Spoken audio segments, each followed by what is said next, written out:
every meeting. I don't know, who knew after this number of years. Call to order, yes. Disclosure of pecuniary interest in the general nature thereof. Seeing nobody, of course, if we run into anything as we go along, then you put your hand up. Motion to move council and committee of the whole. John, you've got it. Yes, sir. Okay, yeah, go ahead and read it.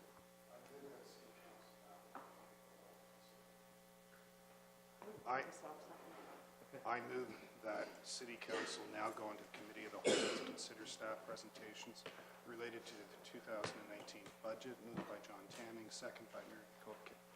Okay, all in favor? That's carried. So now we're in Committee of the Whole. Okay, welcome to my nightmare. Where's the Alice Cooper song when you need it? Let me take that.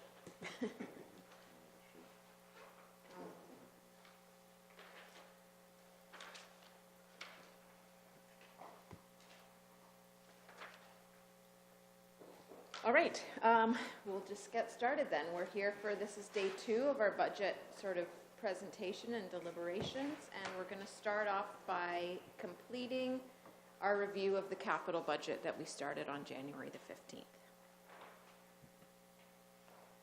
Just get myself situated here. Is there a clicker? Oh, there it is.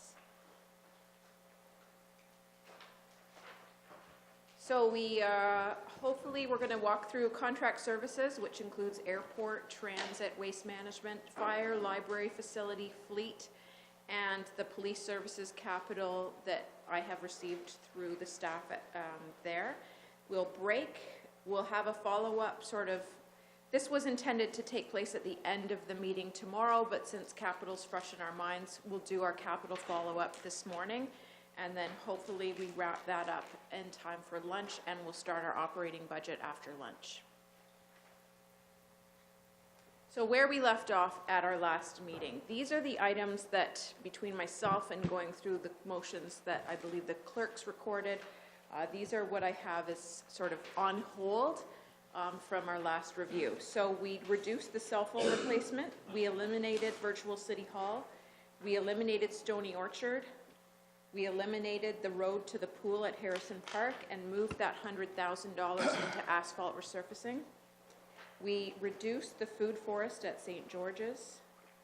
Because the grant was denied, we've removed the community hall accessibility upgrades. We've reduced the walking path tax contribution to recognize that Kiwanis is also making a contribution towards that project. And I know there was also some subsequent motions relating to operations going forward, but they're not necessarily tied to the capital project. That was our impression. The chapel drawings were deferred to next year at the cemetery. Harrison Park Playground was just sort of, the funding was reorganized to recognize that there is a potential grant from Kiwanis and to balance out the funding that we have applied for through the accessibility grant. We do not know whether or not that grant has been approved or not as of today. The rubber flooring at the Julie MacArthur, it was reduced and spread out over 2 years. Similarly, the cross-connection control program in water was spread out over a longer period, so that reduced the total funding in the current year from $400,000 to $200,000. We removed the facility control gate at the water treatment plant. We removed the sewer lining assessment tool. We attempted to remove the wastewater assessment plan. However, we have noted, as this was a 2018 project, it is in fact underway. So we aren't able to remove that as it has been started. The leachate disposal system was removed, and that was funded through wastewater rates. So the impact of those changes has created total taxation sourced savings of $160,000. The Stony Orchard signage was coming out of the Parkland Reserve, so those funds will remain in the reserve. We reduced total savings to water and wastewater rates of $285,000, and the $100,000 that was previously allocated to the Harrison Park Road is now going into the asphalt resurfacing program.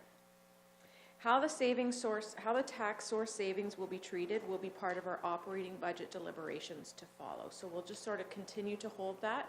And if there are any further changes made today, I'll add them to that and make sure that we have an updated figure for our discussion this afternoon.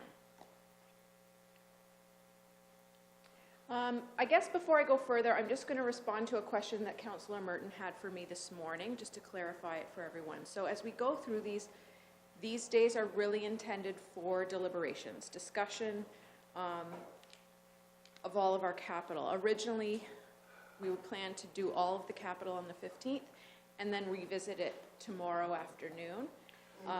However, we'll do that first today. Ultimately, what is decided over these 3 days will flow through to the budget that is brought forward to council that we hope will come forward on February 11th. And at that point, we'll precede the regular council meeting with a public meeting, and then there'll be a staff report at the council meeting asking for council to approve the capital budget as it is presented. We will not on that day go through each individual project and ask for a yes or no.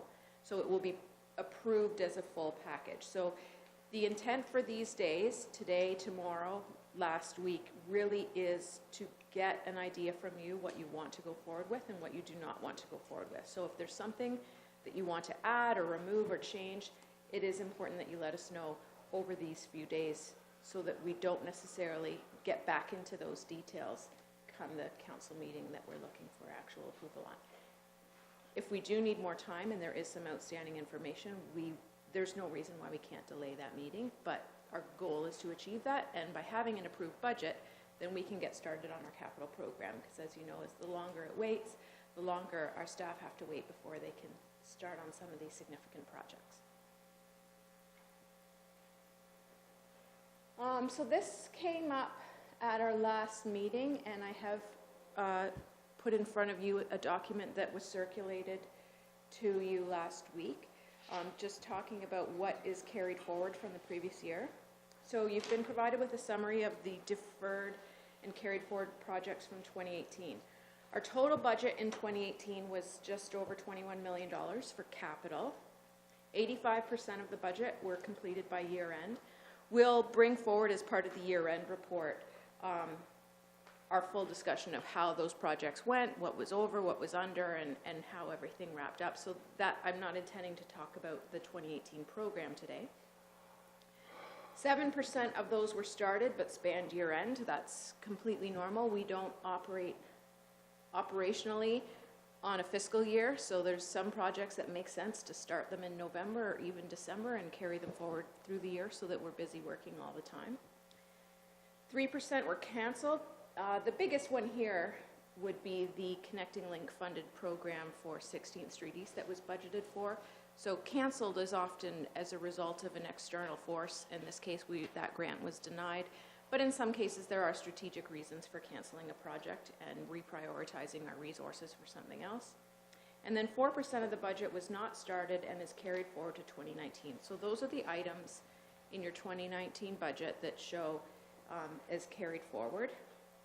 And this represents $214,500 of tax-based funding. Sorry, I'm just going to grab my notes.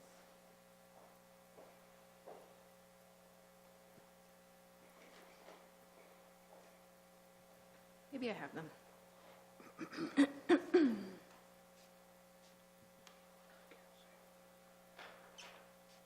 So this is the sheet that's in front of you.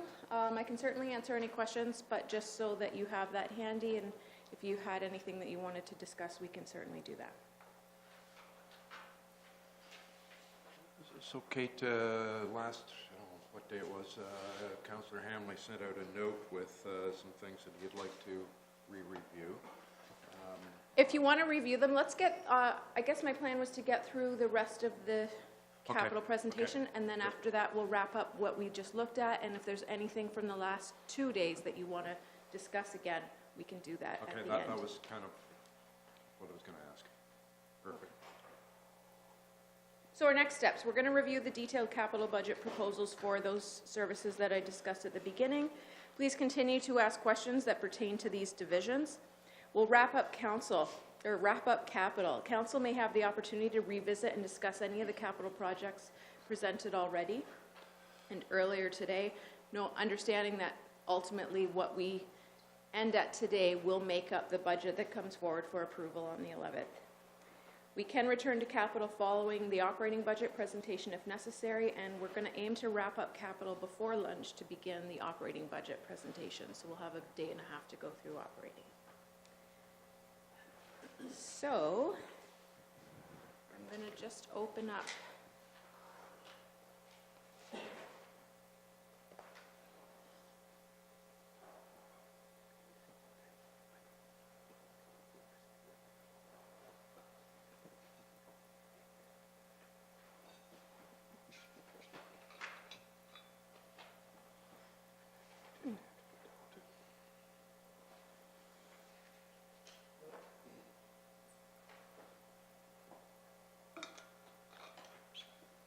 and after all that, I think I am missing the contract services package.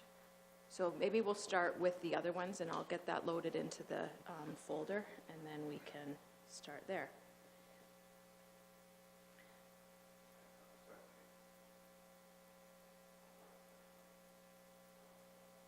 We'll just get it all, come back to it. Yeah, I'll get it. That's okay. We're going to start with fire protection. Did you want to present this, Doug, or do you want me to present it and you can answer any questions? Okay. So the 5-year capital for fire has $86,000 of capital for 2019. There is a big jump in 2020, but that relates to the planned replacement of the A3 aerial. And then it gets back to stabilizing. This sheet for each one just shows the priorities and then how we are proposing they're funded. So of 86, roughly $1,000 in capital, 46,700 is coming from the tax levy. The first item on here is small equipment replacement. This is sort of a annual budget that we have every year to account for small equipment. We don't necessarily identify what those pieces are at the beginning of the year, but this is the budget that is used to fund those as they need to be replaced throughout the year. Bunker gear replacement, similar to our fleet, we have a planned replacement schedule for bunker gear. We fund that through the operating budget as a reserve contribution, and that sort of stabilizes the funding for ups and downs of actual purchases. So this bunker gear replacement is fully funded through that bunker gear reserve, and these are all planned. Go ahead. How much does one set of bunker gear cost?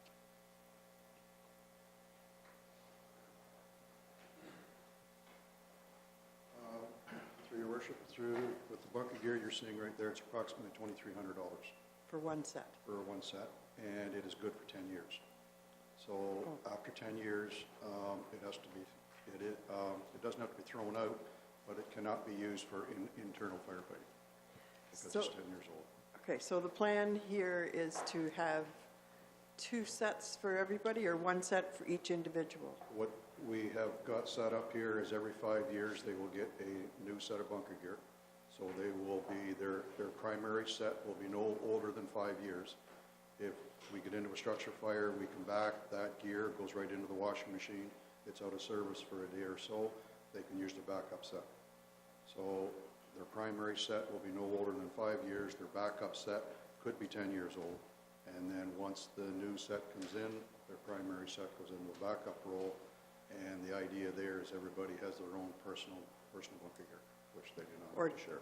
2 sets of personal bunker gear? 2 sets, one will be no more than 5 years old, and the other could be up to 10 years old. Okay, so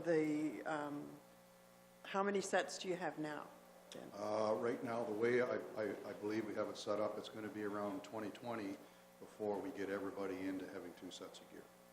And again, that will And that's- change on new individuals coming in. It's going to take them 5 years to move into that role, because when somebody new comes in, they get a new set. If in fact they need a backup set in the middle of the night, they'll have to borrow somebody's for the night until their primary set is washed and back in service. After they've been there 5 years, now they will have a backup set, and they'll be in. And that's how rotation. many firefighters? 26. 26. As far as our training officer into fire prevention, they have gear, but it could be older than 10 years, because they are not doing any internal firefighting. Thank you.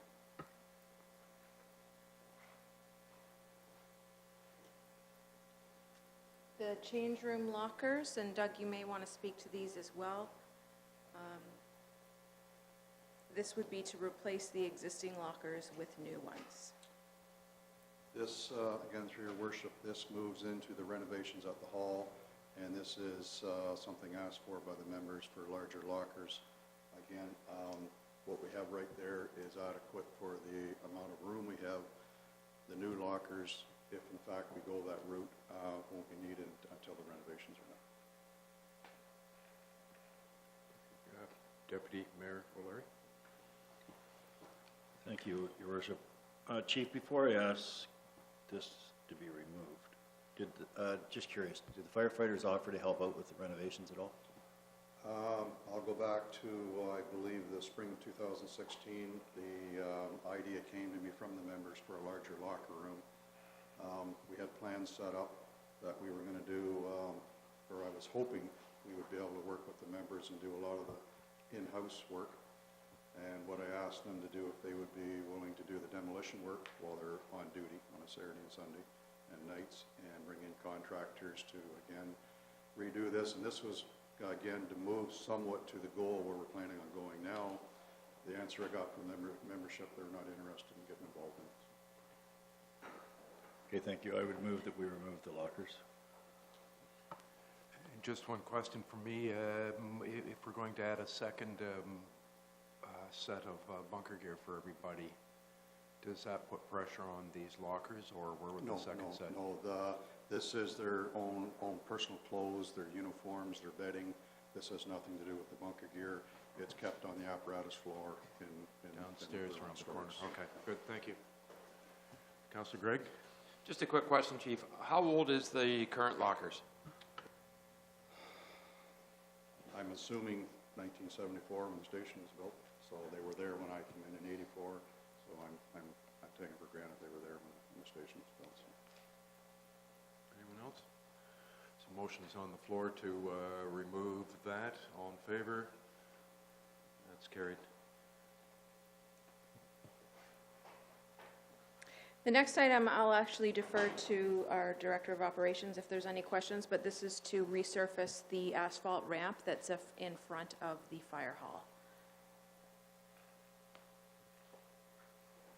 Thank you, Ms. Allen. We went out and did, we had a request from the fire chief to have a look at the apron that leads up to the fire hall itself. It's at the end of its useful life. There's just quite a bit of depressions as you exit the facility, which again will pose a bit of an issue with the concrete apron. That's actually what do we call an apron, but it's part of the slab that forms the base in the fire hall. So if over time that'll start getting beat up if we don't address the asphalt apron leading down to the road. The saving grace is that it is on a fairly steep angle, which will allow for good runoff. But the asphalt itself, it's all alligatored and starting to break up, so it eventually needs to be replaced. Deputy Mayor? We can get another year out of that? Thank you, through your worship. Yes, we can. Okay, I would move that we remove that. We'll have a look at it next year and see if that moves to high. Councillor Gregg? I think this is actually a job that, because of the wear and tear that the trucks experience going over it, and looking at the 5-year extension on the projects moving ahead, there's a lot already on next year. So I actually would support the expenditure of funds on this job in this year's budget personally. This is an added cost to the wear and tear on our vehicles. Anyone else? I'm wondering, hearing both of you, whether there's somewhere in the middle that we take half this amount and put it into reserve and still do it next year, so you're breaking up the cost over 2 years. Or if you just want to cut it and see next year. It isn't a big lot of money, but any thoughts on that? What would happen if we did that, Kate or Dennis? I mean, like I said, we could probably get another year out of it. Worst case scenario, if we're going to do anything this year, I would say give us a small amount where we can actually patch right in front of the garage doors. Thoughts? Go ahead. I'll leave my motion as it stands. Okay. Councillor Thomas? I guess the only thing I'll add to that is this is a piece of city infrastructure. Again, this is a building we own, and every time we defer a project that has to do with the building itself, I can see the mayor looking around City Hall here, and there's a prime example, 50 years of deferrals. You know, the old saying is you can pay me now or you can pay me later. So I'm not going to support the motion. I think that this is a building that we own. This is infrastructure that we should be responsible for. Anyone further? Okay, I'm going to call the question. Leave your hands up because I think I'm counting. All in favor? 1, 2, 3. Opposed? 4 on that side, so that's defeated. And just for your reference, in your report, you have information that we discussed.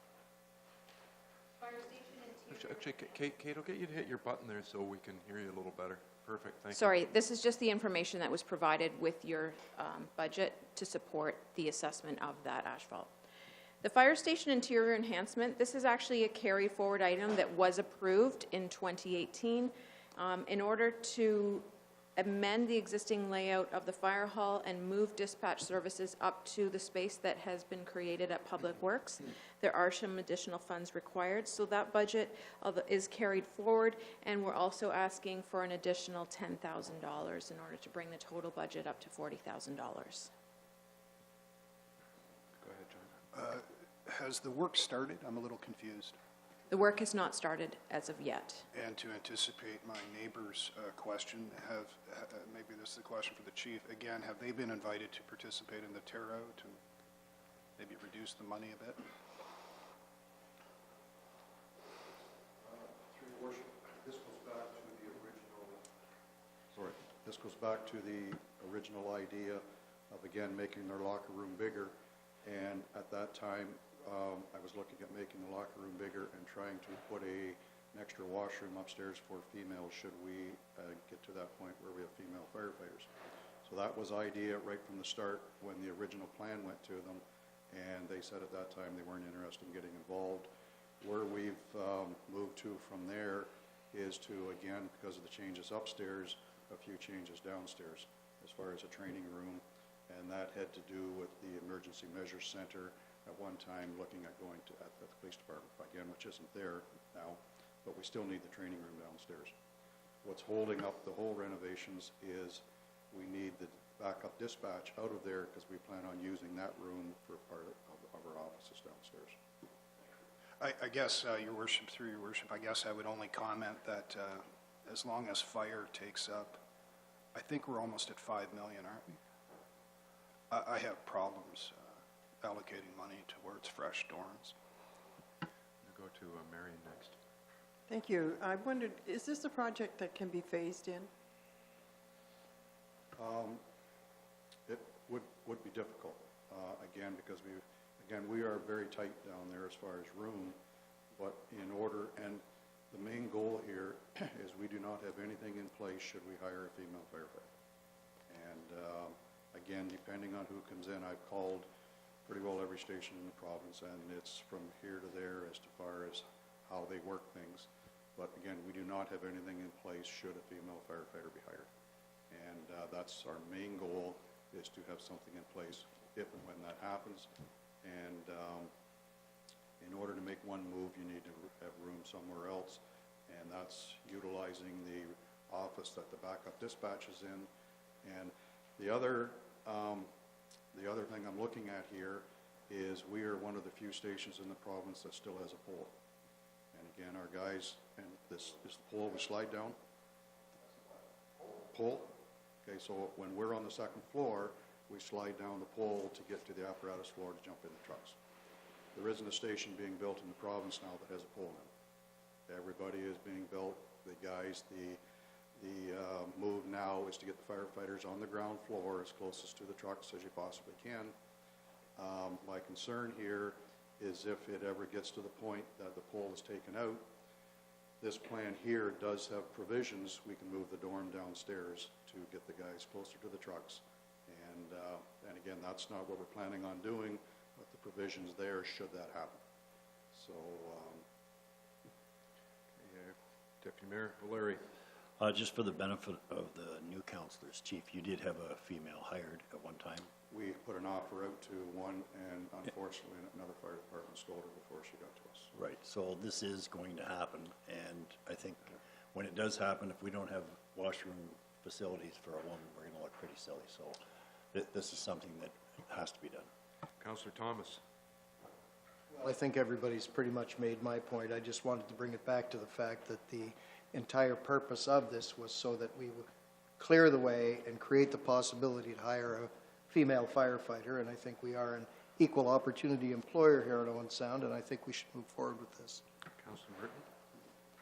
I need clarification around the female-male firefighters. Here in City Hall, we have all gender washrooms. Is it a policy now, as we move forward, in any building to have all gender personal facilities? I think I need clarification around that because there's a huge expense to the differentiation, and I need to know if that's where we need to continue or if we need to be looking in a different direction. Through your worship, if I can answer that the best way, again, I phoned several fire departments. I talked to female firefighters, and again, you've got a different view. Some, again, want separate sleeping quarters, some want separate washrooms. I've talked to some and said, look, I'm a firefighter. I don't care what sex I am. I'm a firefighter, and that's the way I want to be treated, which again is at one end of it. Some places they have one washroom, they put a lock on the door. Okay, so again, the female goes in, she locks the door. Again, that might work in some departments, but if you've got 6 guys standing outside wanting in and 1 female inside with the door locked, I don't know whether that will cause problems. It might not. Again, I'm looking at worst case. Again, what we're moving at here is we have the male washroom right now with showers, which again is dated, but the move that we're going to, where you're looking at, is now tearing it apart and renovating it to be adequate, to be separated. I believe what we're looking at here is probably cheaper in the long run. And again, so this would be a female locker room and washroom in one. And again, we're looking at maybe 4 lockers in there to, again, meet our needs. But I believe this would be cheaper than going in and changing everything to the actual thoughts that you're looking at. Mr. Ritchie? If I could, Your Worship, I think when it's the ratio, if we are fortunate enough to have a female that is the top candidate and bring that person in, the ratio would be 25 to 1. I think similar to City Hall, when the ratio is a little more even, it might be more comfortable for everyone if you had the gender-neutral washroom and all facilities. But at that ratio for the foreseeable future, I just think it would be a difficult mix. But you're absolutely right. In the long term, gender-neutral will be the way to go. Good. Go ahead, Councillor Kupke. Thank you. How many showers are in the male facility right now? Right now, 2. So there's in the one room. There's 2. And by us removing those new lockers before, how does that affect this? The locker, again, has no impact on the washroom for the males. So it's completely separate.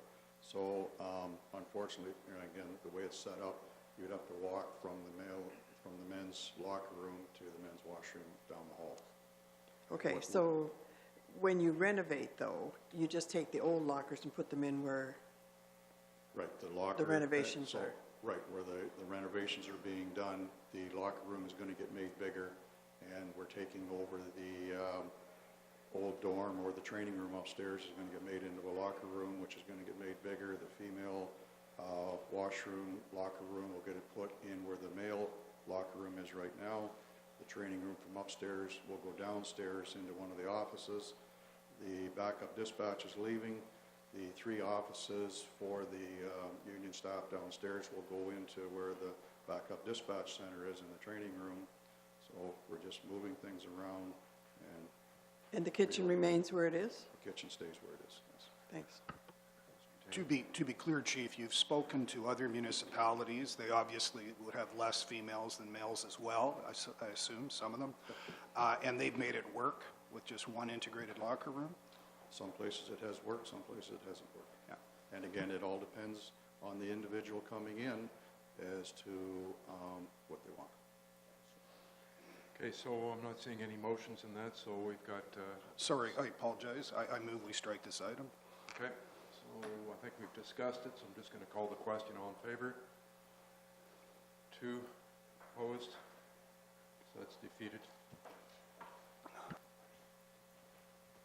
Thank you, Chief Barfoot. That wraps up fire, so if you want to come up, Dennis, we'll do corporate, or the contract services. Seeing Councillor Dodd's hand go up. Sorry, Kate. I know this might come up, excuse me, later on in operating when we're putting our reserves into both basically fleet management, but I was hoping to hear maybe potentially from the chief while just ensure while he's still here. Are we on pace to accurately, I know back many years ago when we were on the fire committee that there was substantial increases coming to our fleet replacement, and are we on pace to actually meeting that need, or is there going to be increased monies needing to go into those reserves to do that switch over? In your operating budget, you do see a $50,000 increase to the fire fleet reserve, and that is to ultimately fund this upcoming aerial truck replacement. Our reserves will still be short come 2020 for that replacement, but we can sort of short-term finance them with other reserves that have additional funds over time until we replenish them. So we are on track, but there is an amount in your operating budget right now that anticipates that. Okay, thank you.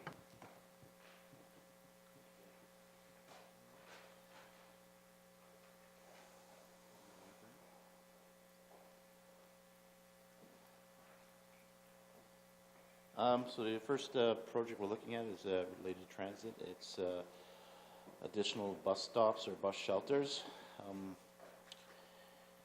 What I was planning on doing with this Just be clear, we're one. jumping to fleet then? No, this is for transit, sorry. Contract services. Okay, that's for your. So we're looking Oh, at. we're going backwards. Okay, good, thank you. Contract services. No, yeah, back to the 15th. Yeah, we're finishing the operations from the 15th. It just, in order, my sheet I had library after that, so I just wanted to make sure, and then fleet. So we're going back to contract services. Thank you. Go ahead. Yep, so what we did is we installed several shelters throughout the city over time, and what we're doing now is taking the funding that we have that we're trying to extend to fall of this year to allow us to put asphalt aprons between the pads and the existing roadways in areas where we have the separation, where it's the gravel portion of road between the roadway and the pad. This way it'll be much easier to maintain these bus stops and make them more accessible for our users. Go ahead, Marion. Just a comment, I know this is certainly a project that's been appreciated by the public. They've expressed that.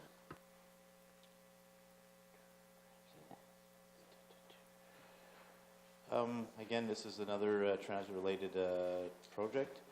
Again, it's provincial gas tax money, so what we're looking doing is updating the signage at the different bus shelters, and this is to include sort of a rebranding and actually having the times as to when the buses will arrive at the bus stop. So when you go there, you'll say the time it is and when we can expect the next bus. I mean, sometime in the future, we'd like to have the next bus stuff, but that's a pretty big ask, and maybe sometime way in the future. So that you'd actually have a timer. You see some of the bigger cities where it says the bus is arriving in 3, 2, 4 minutes, whatever it is. So but in this case, we'll have people actually know when time the next bus is coming at that bus stop because it'll be mounted there. And it'll allow us to actually have a place to change the timings for the bus schedule should we have detours in place. So we'll be giving more information to our users. Scott, question? I like most of the plan here. I know just last year I was at the 14th Street Apartments, and I had a fellow in the parking lot ask me when the bus would go by. So I've actually wondered for years why we didn't have the schedules on the shelters. Well, once we had the shelters in place.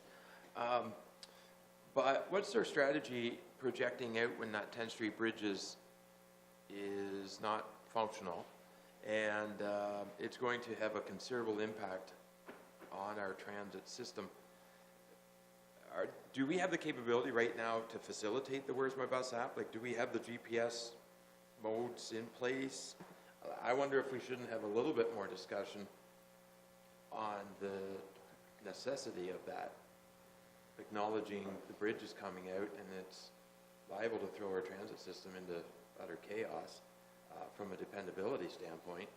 We've worked quite diligently and we've invested significantly in the last couple of years in trying to reduce the burden to the taxpayer and improve the transit system and the experience. And I'm just wondering, maybe it's worth looking more closely at the app. How are we going to navigate for 12 months when that bridge is out and try not to lose 80,000 people of rides a year, and it's a lot of investment to get them back? Thank you, through your worship. We've already had a meeting regarding to discuss how the bus routes will be affected, and we've come up with temporary routes that will essentially lower the impact on the crosstown buses and trying to make the connection at the depot. So what we're going to do, put in place, and that's what I'm saying, when we put up signage like this, we'll be able to put the temporary signs, and we're actually trying to eliminate some of the routes, like the core route of going back and forth. So we're going to have one bus that'll say like the Brook bus we'll change that pattern so that it's picking up some of the stuff from the core bus route would do. And then it will have to make its way across the bridge at some time, or the 8th or 9th Street bridges to get to the terminal. But what we've done, like even this year, is we said the buses that aren't affected stay on time. The Brook route will probably become an hour route, but don't wait for that bus to come. I mean, this is going to make its way as can, so people who are trying to transfer to another route, there might be a 10 to 15 minute wait time to get that to transfer on the next bus, as opposed to now where you're getting off one bus and onto the next. So that way we want to separate it so it has the less impact on as many routes as possible.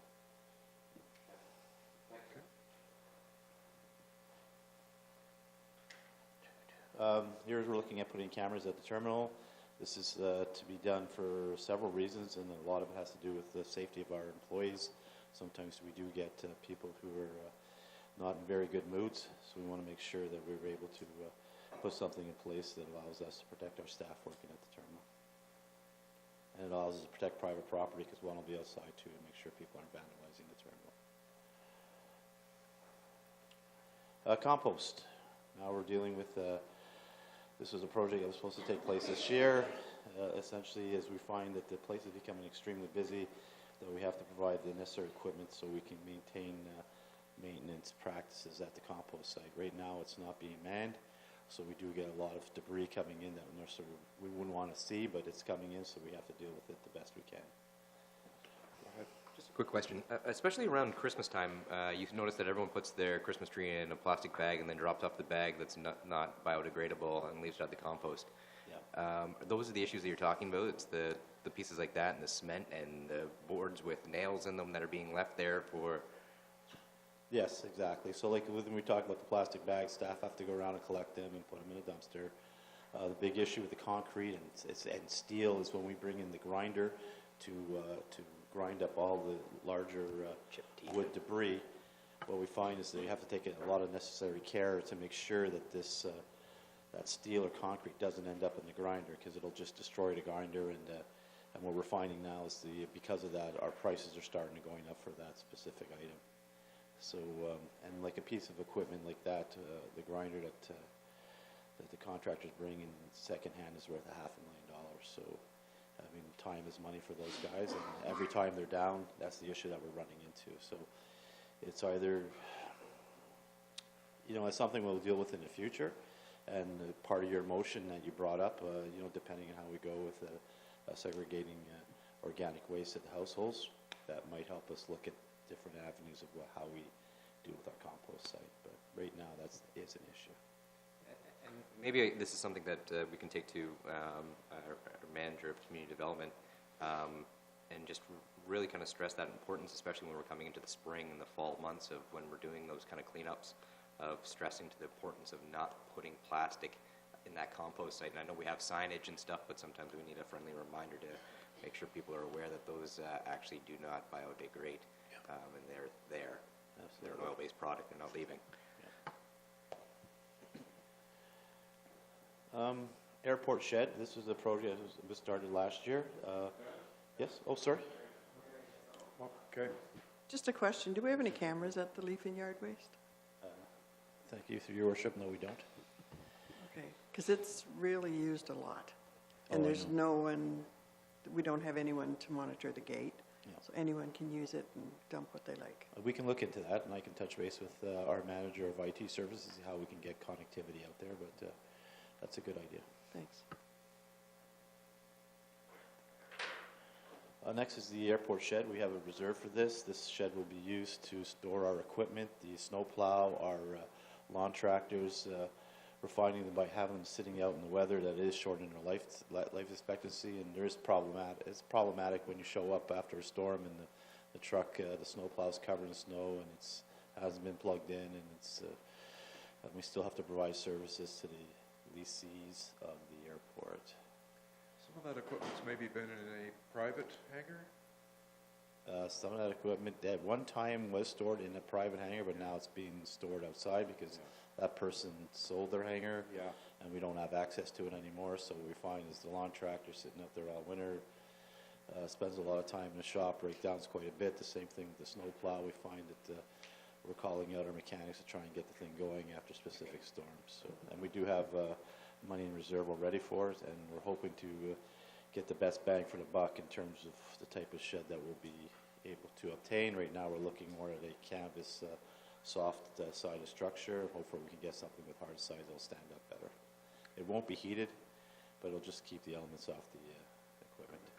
This might be a stupid question, but would it be possible for us to have our own hangar and keep our equipment in the hangar and rent it out as well? So that we have a building that we have money coming in to pay it off?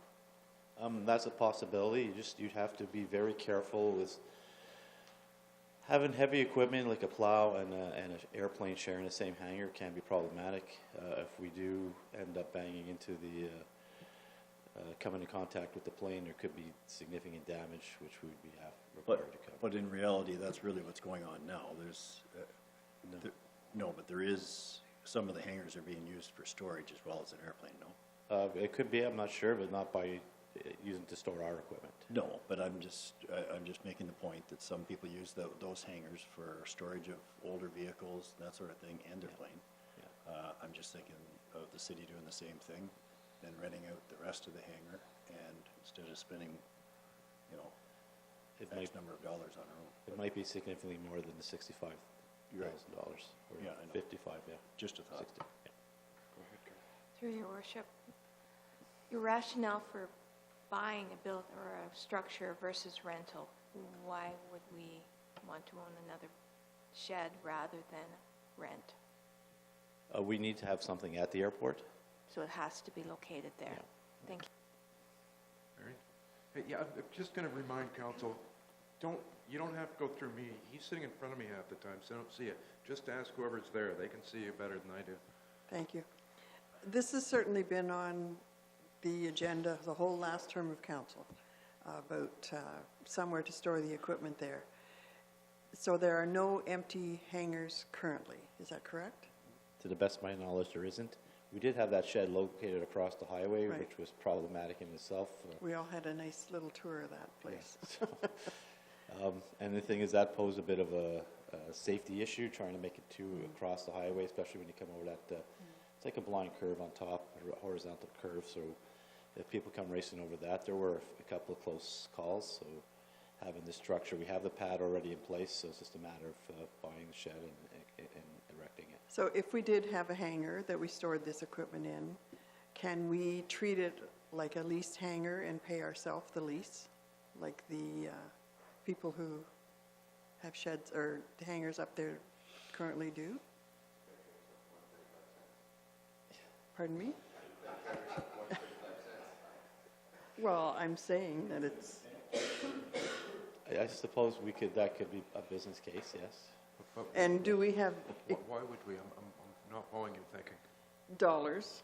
Just, it's cheaper to lease it from ourselves than we have to build it, I know, but anyways, is there also equipment in Public Works that's sort of summer equipment that has to be tucked away somewhere that could also go in a hangar or? There is, we're looking at, we have a street sweeper, but we have space for it. We're looking at the possibility of buying an elephant, which requires some storage as well during the winter months. If I could, Your Worship, I think we've, certainly council's mentioned, this has been on the books for 5 or 6 years, and we haven't got it done. If you approve this, we will get it done this year, and we will have some type of a Quonset hut, whatever you call that. We've looked, this is the most economical way to get our vehicle out there undercover in the winter. Trust me on that. We've looked at these options, and this is, if you believe what I've heard over and over again, we need to get that equipment covered in the winter. This is our most economical option, or we don't cover it in the winter. I really think the decision is Yea or nay? is yea or nay on this particular. Okay. Seeing no hands go up, so we'll move on to the doors. Airport doors, we have to put accessible doors out at the airport. Just something we have to do. Here's the concrete replacement. We've narrowed this project down to deal with the tripping hazard that's currently in place. We had hoped to possibly extend that concrete pathway all the way up to the front of the building, but giving fiscal constraint, we just want to be able to replace. It's not an enhancement, it's just a rehabilitation of what we have there right now. Just a quick question, do we do that ourselves or no? Like, would Kristen's? No? Yes, and this is tough, the same thing. I mean, our staff are pretty tapped out with everything they can do, so Yeah. something like this, we end up hiring a contractor. Okay. We'll do a cement sidewalk by anyway, won't we, for other parts of town? Usually we do is put a program, depending on the situation, if it's an emergency, we'll be able to do it ourselves, but usually we put our concrete program together, So this and would be part of this was something I would follow up within that list, yes. Exactly. Good. I would like to just discuss that one a little bit more, considering the location of it and acknowledging that we are spending significant funds in the shed in 2019 out there. I would motion that this particular item be removed. Can the unevenness be ground down? For something like this now, because it's settled so much, it's gone beyond that point and it's starting to crack and break up. So if it was a solid piece of concrete, most definitely we could probably grind it down to get that smooth transition. So you're just looking at recreating that one pad? Correct. Okay. Okay, so motion's on the floor to strike it. All in favor? 1, 2, opposed? That's what everyone else, so that's defeated. Finalizing the GPS approach. This project was in reserve. I mean, it's finally been able to be implemented. And it's essentially just a carryover, so it's been started.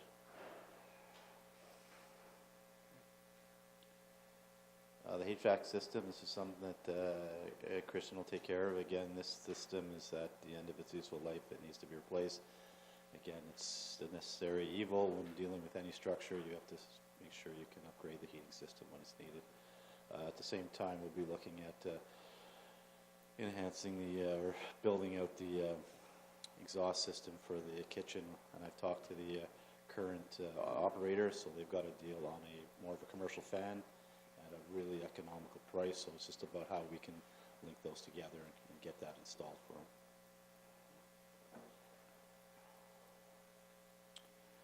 And that's it. Good. Thank you. Yes. Can I ask about this sheet we have on our desk? It's, Is this an addition or what is this? That's beautiful, isn't it? Well, it's cute. Sorry, that's the elephant. We're going to talk about that when we do the fleet presentation shortly here.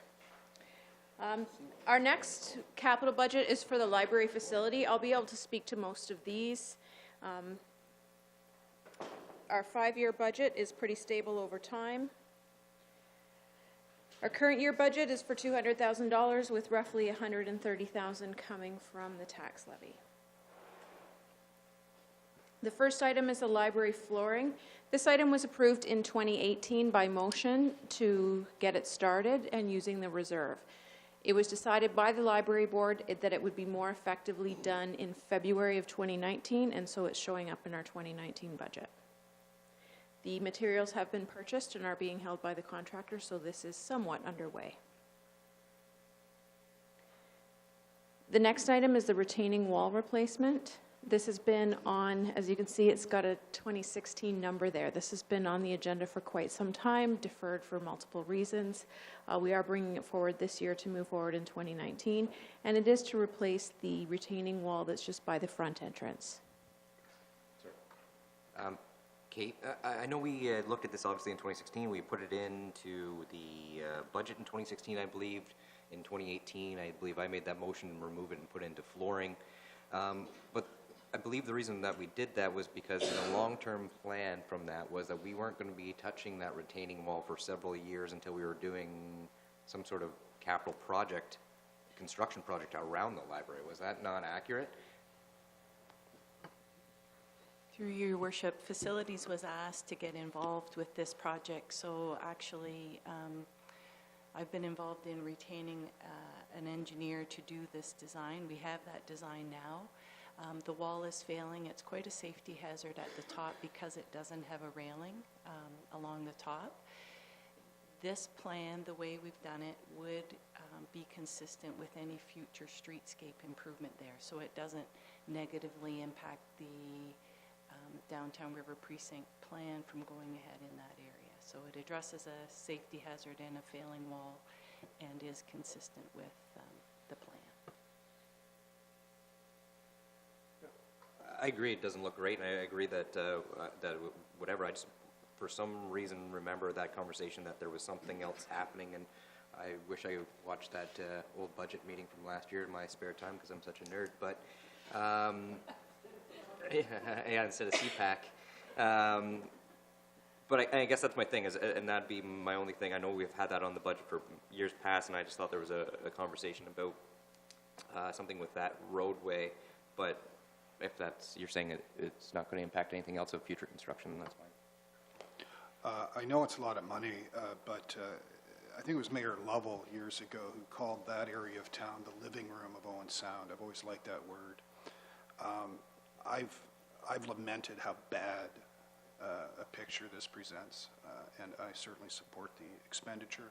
And I'm glad to know, Madam Coulter, that it would be consistent with future landscape builds, because really there has to be some, even in front of the gallery and so forth, there has to be someday a comprehensive shot at doing something there. So I'd support this.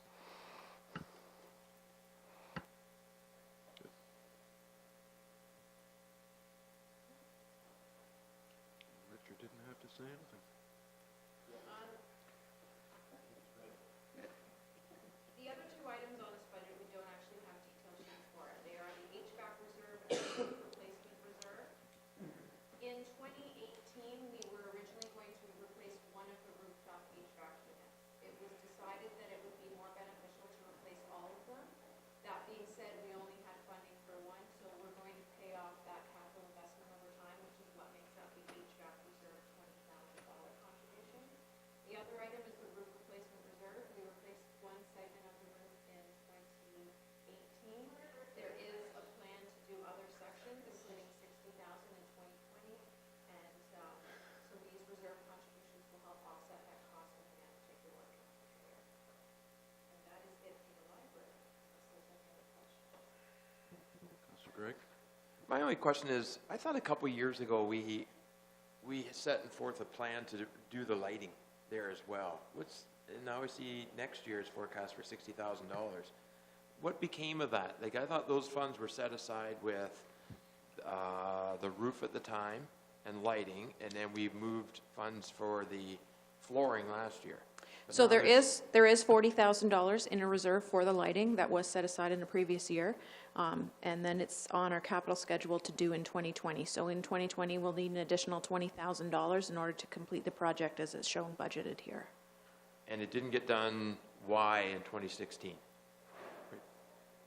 I'm not sure. At that time, it was managed through the library. I think at this point, our facility manager has taken it over, and 2020 is the ideal time to make that investment, in her opinion. So seeing no other questions for the library, we'll move on to the fleet. I will remind council, when it comes to fleet, we have a fleet replacement schedule for every department. So every single one of our fleet assets has an estimated replacement date based on its age, and we look at when the sort of cost to maintain outweighs the cost to replace. So there is a sort of strategic effort that goes into creating those fleet replacement schedules. The fleet budget just shows what is scheduled to be replaced in this year. All of these investments are fully funded through that fleet reserve, which is funded through the operating budget. So everything here fits within our planned timeline and is fully funded, and our fleet reserves can sustain all of this spending. There is one additional item on your desks, and that is for the Elephant. So I'll let Dennis speak to that when we get there. But I just wanted to remind you that all of these purchases are fully funded. If we decide not to do one, it'll just move it forward. But it doesn't really create any savings. It just sort of changes the timing of when that replacement ultimately happens. So included in your package just shows the full fleet reserve replacement schedule. This goes out for, we have it going out for 50 years. We've just shown a small piece of it here. And we can see the balance, sort of where it says fleet reserves closing balance. That shows our balance over time. In 2020, we have a significant purchase plan for the aerial truck at Fire, so that really does deplete our fleet reserves down to about $170,000, but then we will build that up over time, and we can sustain all of the purchases we have planned without sort of having to go into debt.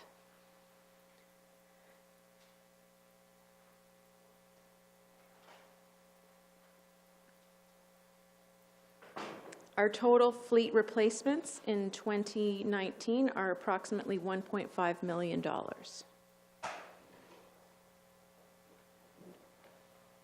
I'll go through these quickly unless anyone has a specific question. Kate, I do, for some reason, some of these vehicles that we're replacing, some show the number of kilometers, some don't, some show the year of the truck, some don't. I'd be kind of interested in knowing if you have it, if that's catching you off guard, then so be it, but it's just kind of nice to know. Quite sure with a simple call, we can get that information shortly, Council. Okay, quick question. I see a flail mower, and then I see ball diamond groomer. Can those be the same thing? Pam? Through your worship, no, they're two different pieces of equipment. The flail mower is used to trim roadsides. The ball diamond equipment is to groom the infield area. Okay, so it's not just one piece that's in the back of the tractor. Okay, thanks. Are we going to go through Lime? Are there any questions in general I can ask right now? Yeah, go ahead. We can go through each one, but I was just going to go through them very quickly. If we want to just focus on this sheet, that will work too. Okay. The first item is a Public Works 1-ton dump truck. The general lifespan of these that we aim for is 8 years for a Public Works truck.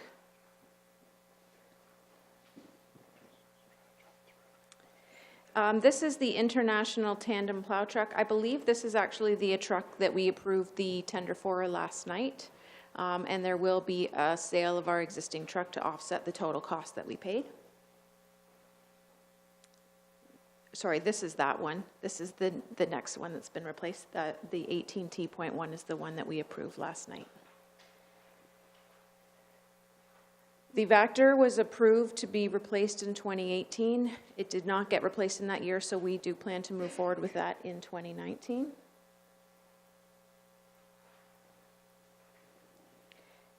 T.2 is a standard replacement of one of our sidewalk winter maintenance machines. I believe we have 4 of those in active service currently. The International 4-ton crane, this is a water piece of equipment, and it is planned to be replaced in 2019, although it has been on our replacement schedule for several years now. That's right, at our last meeting.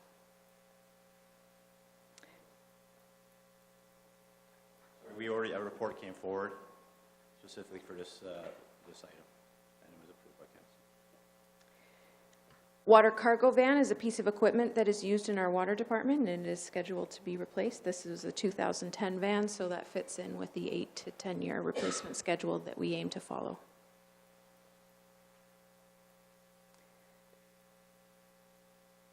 Another 2010 vehicle scheduled for replacement. This is used in our Public Works Department, a Ford 2-ton.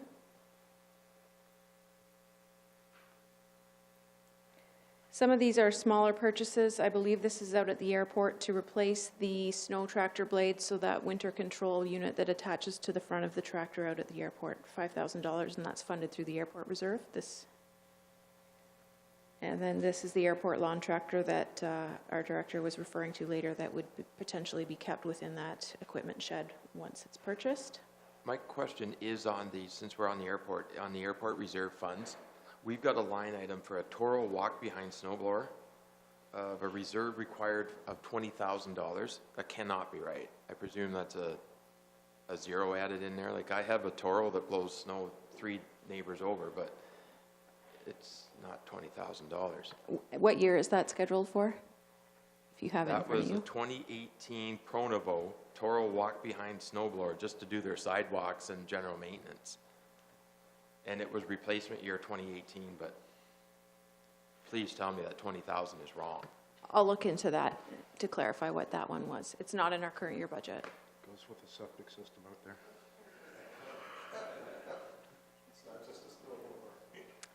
Small equipment at the parks, we include this line every year, and it is to capture those handheld pieces of equipment, weed trimmers, chainsaws, things like that that need to replace. It's a flat amount, but we don't necessarily identify the individual pieces in the actual budget. This is a stable amount of funding that we anticipate every year.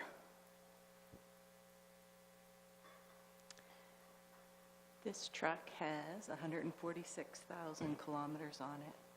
It wasn't listed. This is a truck used in the parks. A core aerator, I might let Pam speak to that.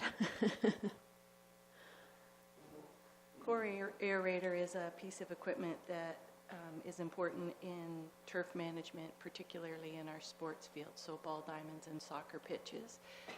Helps create the playing surface that our users are looking for. This is another parks truck. I don't believe that age is here either, but It is the watering truck that's used to do the downtown watering in the summer. It's used in the winter by, you'll see the public works staff downtown with it, and it has 132,000 kilometers. For that heavy of use, do we need a heavy-duty truck at 55,000, or is there? Through your worship, the water tank that's used to water in the downtown is quite heavy, and it also can be fitted with a plow and other equipment. When I looked at the DIA, they gave us 1,500. It was just like, Back in the old days when Travis was a young boy. how is that water boy? I have a question regarding, you mentioned some of these may go to auction. When that money comes, where does it get placed in our budget? when the money comes in, it goes back into the reserve that is ultimately used to fund future replacements. Thank you. Flail mower, this is one that Pam was just discussing, used to cut the roadsides, I suppose. This is quite an old piece of equipment.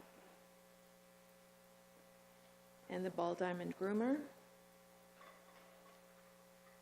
Small equipment at the cemetery, again, like fire and parks, we have just a one line item for these small handheld pieces of equipment.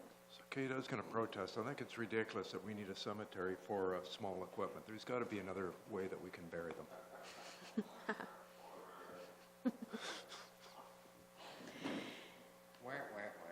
And then the last item here was not included in your budget package, but I have put it on your desks. This is a new piece of equipment, so it is proposed to be funded through the Parks Reserve.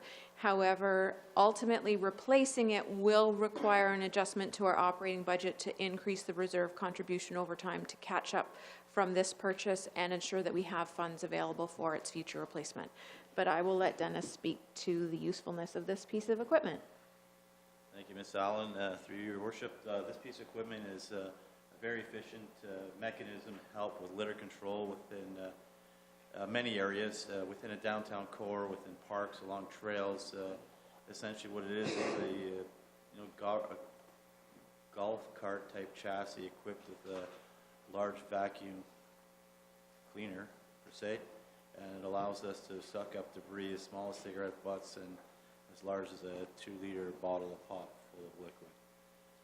This unit itself can come with a little, you see that hose that's extended down that the operator is controlling with an arm, can actually be attached to what looks like an actual vacuum head that'll ride along the front of the vehicle. So it's narrow enough to make its way along our sidewalks in the downtown core. Once staff's finished doing that, because the plan is to do that every morning, is then make its way along our trail network and within the parks. You can operate on grassy areas. You can extract litter within, like fiscus and hay, like that sort of area. It's something that you'll find many jurisdictions using, whether you find them on campuses or within the downtown cores or similar to us or within parks.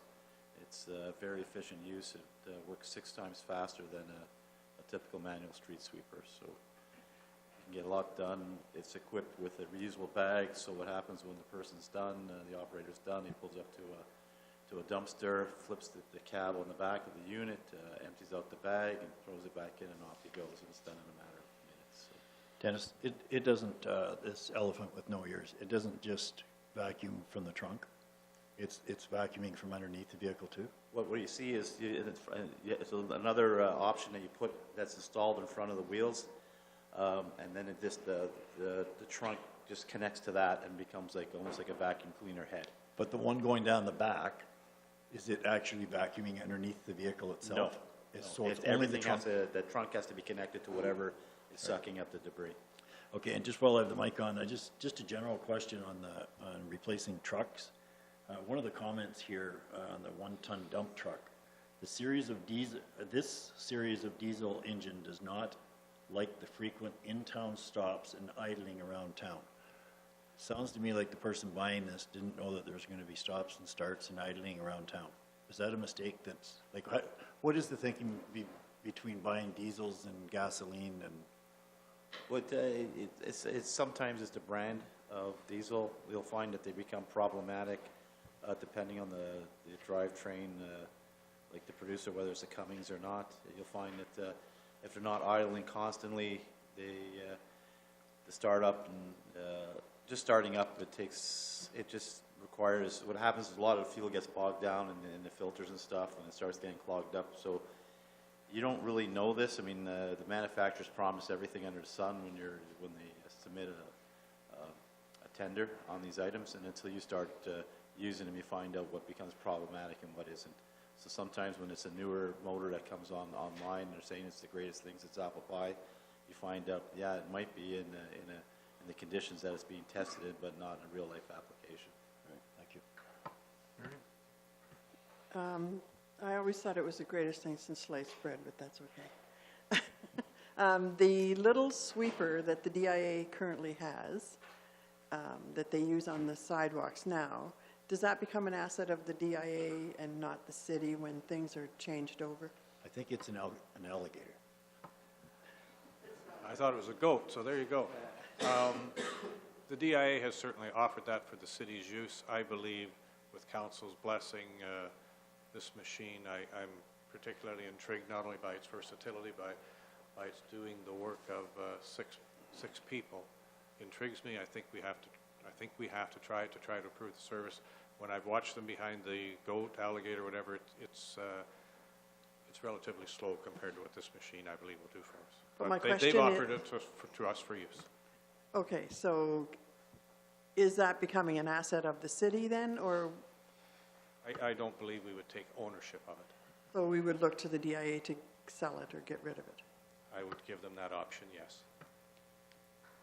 Dennis, I think this is terrific. I think it makes a huge statement to the public downtown. We're serious about keeping it clean. I hope you can do it twice a day, not just in the morning myself. But I have a question about reliability. Have you contacted other jurisdictions? Like, are these things with 5-year lifespans? I'm just curious. Thank you, Your Worship, through you, Your Worship. Yes, we actually, when I was in my previous position, we had the same issue, especially with cigarette butts, so we wanted to find an item, a piece of equipment that would definitely pick up cigarette butts, because that was a big issue. When contacting other jurisdictions, we found that given that it's only going to be used in warmer weather and not winter weather, that they were getting 8 years out of these units, up to 8 years, and they were still selling them and finding a market for them secondhand. So, I mean, again, it'll be how much we use it. You know, I think our intent is to use it, you know, a full 8-hour shift every day, if not longer, just to help with the other parks that we have, because they are busy parks and we want to maintain them and they look great and we want to keep them looking great. Just a quick note on the machine that the DIA has now. It's extremely loud, has to be used first thing in the morning when no one's around. There's a huge amount of dust flying around when it's operating. This is so much better.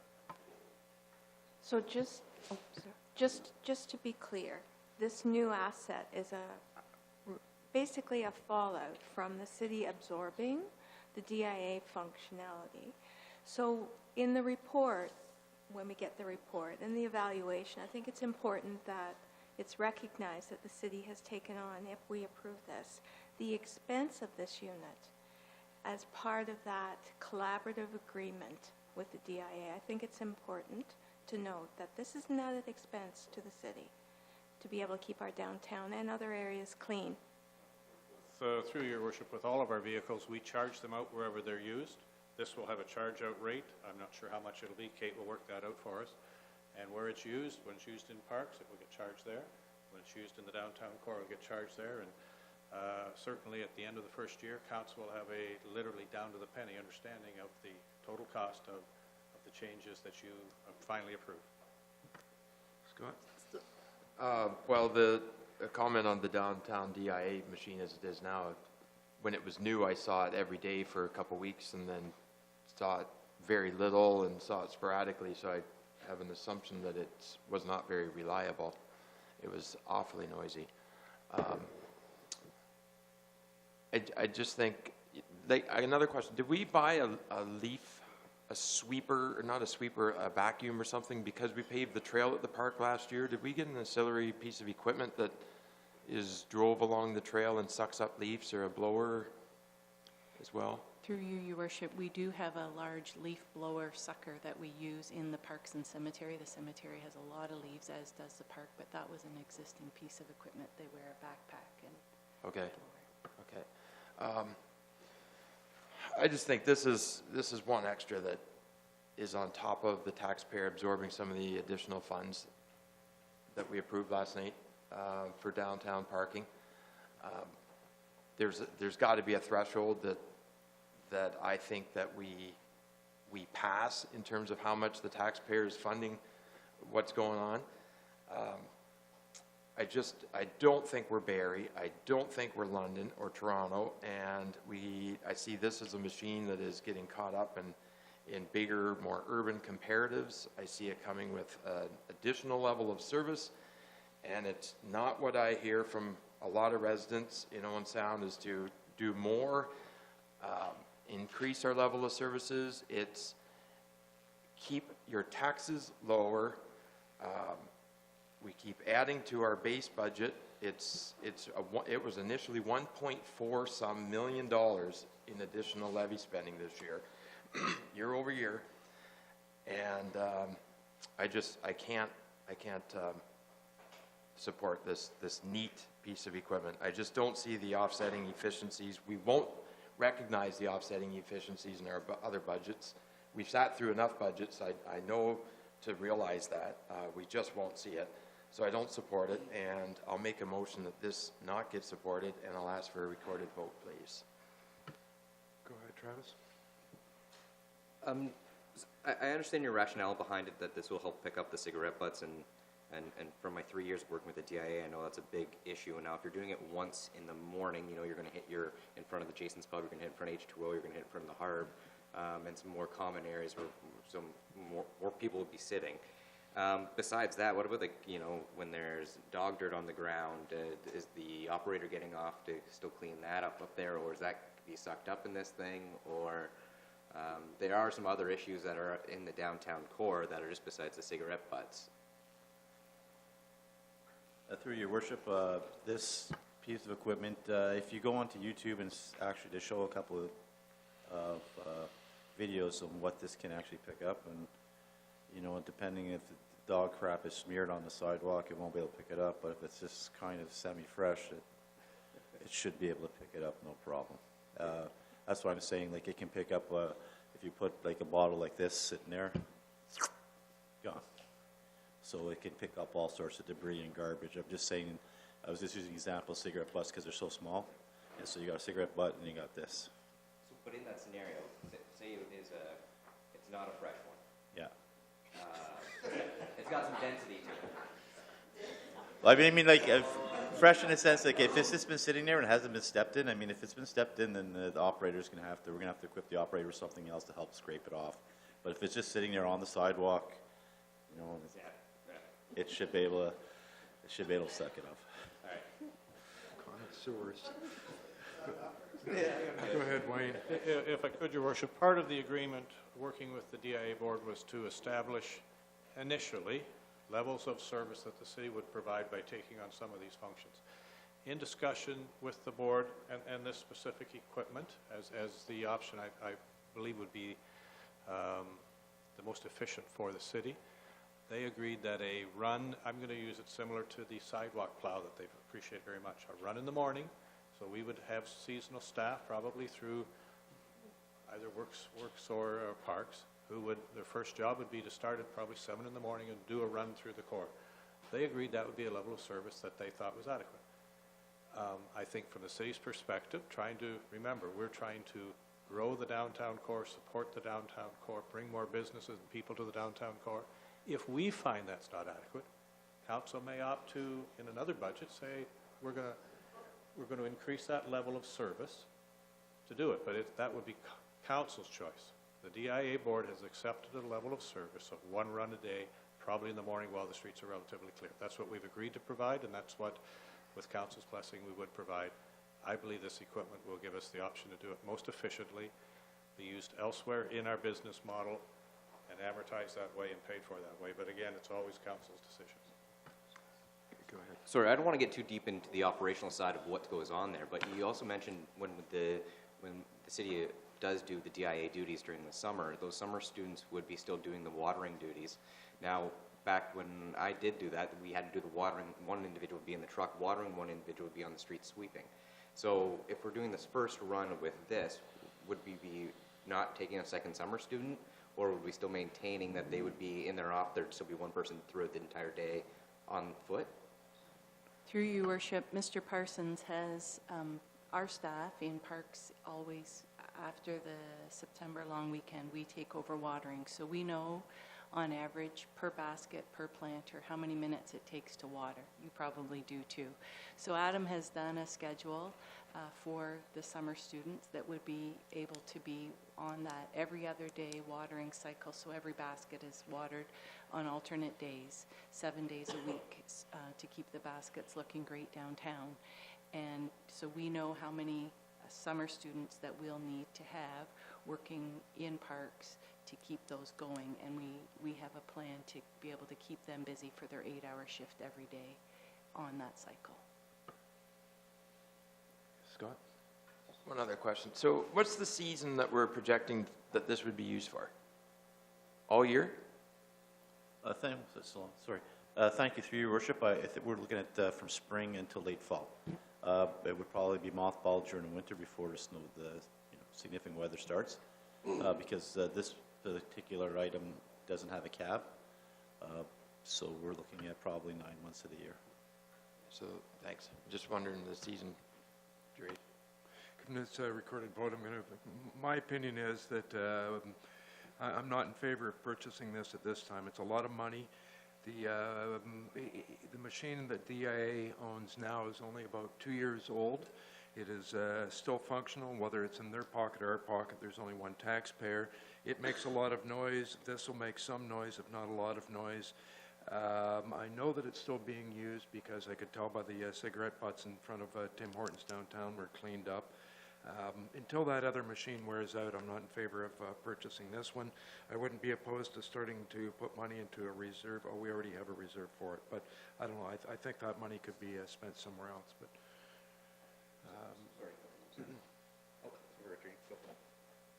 Well, if everyone's going to take a kick at this cat, I'm going to get in on it too. you're going to vote, so you might as well. I support the purchase, and I'll tell you, I spend a lot of time on foot in Owen Sound. I live downtown, I work out downtown, I get out on the trails. This isn't just about the downtown, though.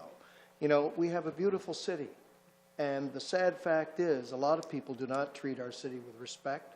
They leave their trash wherever they happen to be, and it's a poor first impression to make on visitors to our community when they walk around and they say, where am I, in Slob City?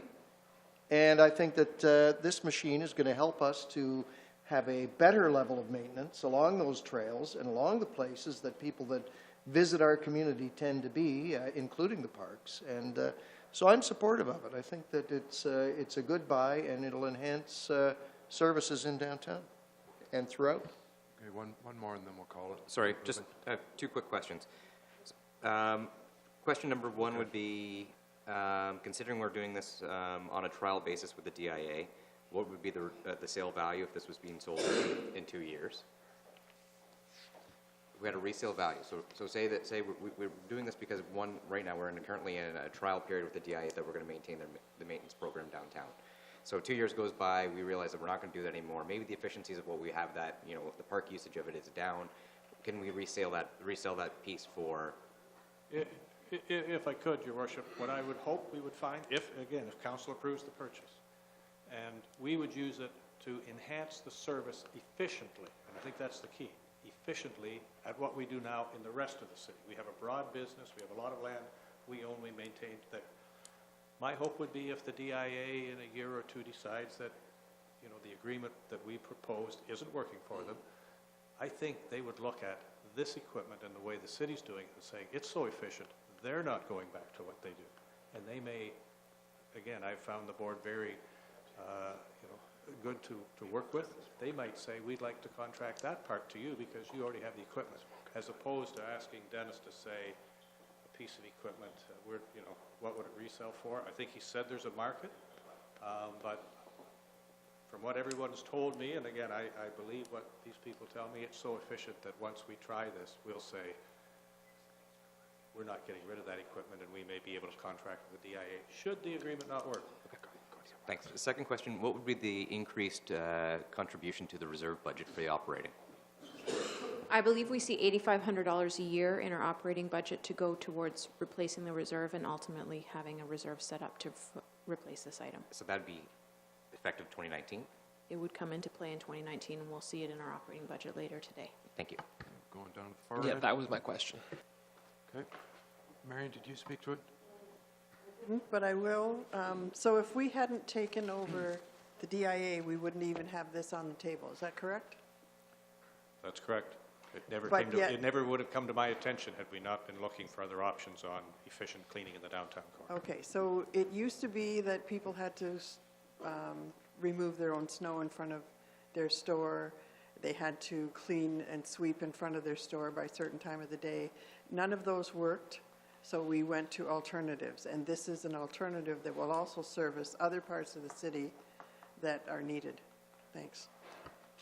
Just a quick point, you should know that this machine that the DIA has was broken down last summer too, so I don't know what kind of condition it's in. I think we might have missed a week or more without it.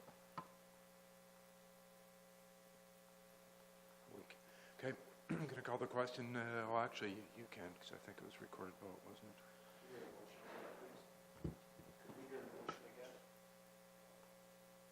Scott? That council remove item 19T.70 from the capital budget. Go ahead. Councillor Dodd, In favor? Councillor Gregg, In favor? Councillor Hanley, In favor. Counselor Kepke, Opposed? Counselor Merton, In favor. Counselor Tamming, Opposed. Counselor Thomas, Opposed? Deputy Mayor O'Leary, Against. Mayor Body. In favor. The resolution carried with 5 in favor and 4 opposed.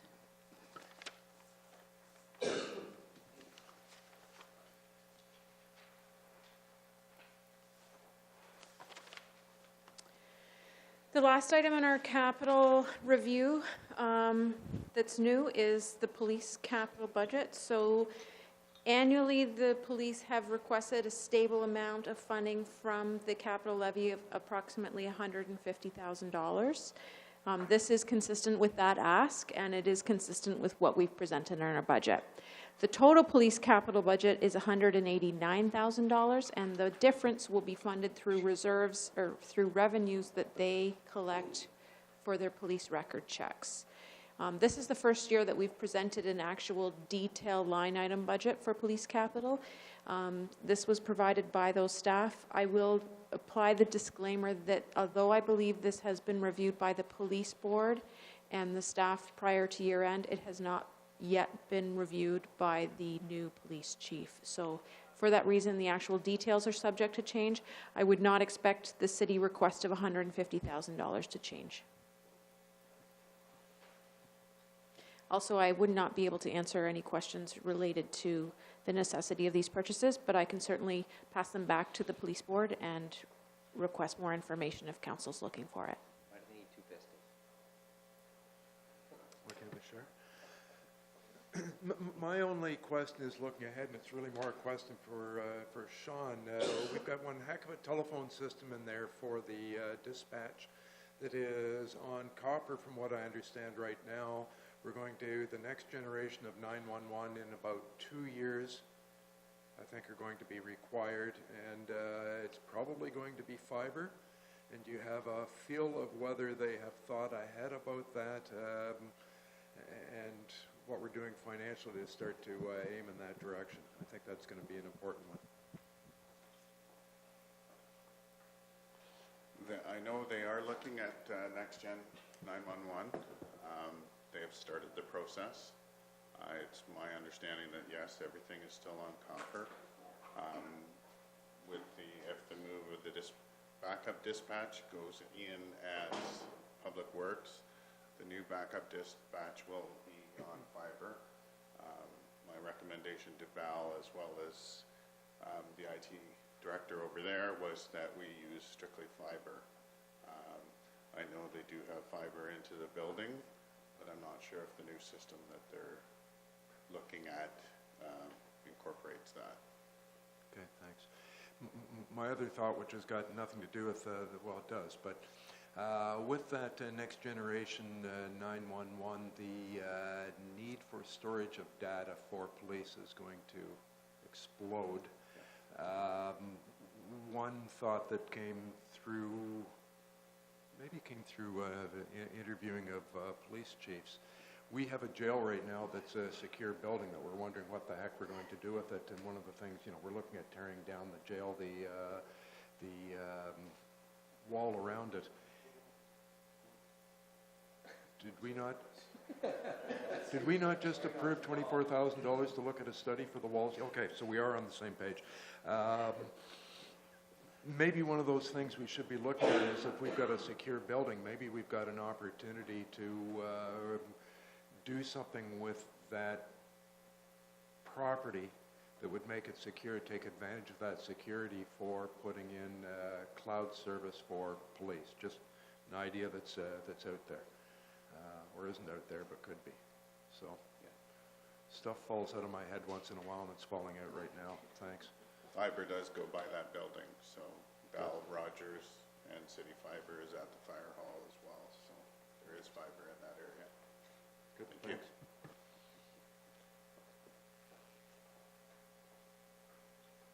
you. Sorry, maybe we can take 15 minutes and we'll come back and do a capital wrap-up. If you do have some projects that you want to discuss or revisit from the last 2 days, Ultimately, whatever comes out of today will be in the budget that comes forward to council on February the 11th for final approval. Could I just add before we break and ask? Some years we will last for a full staffing complement, and I wonder as we discuss operations this afternoon if we could get a full city staffing complement again. Yes, I'll aim to have that after lunch for you. Full detailed review of the proposed capital projects for 2019. On top of the $160,000 sort of room that we created on the 15th, we've added another $12,000 today that reflects the amount for those lockers at fire.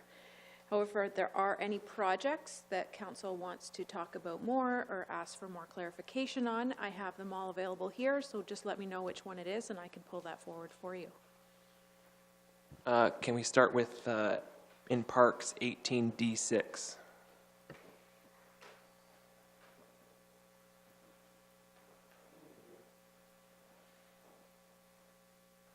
Do you have the common name for that as well?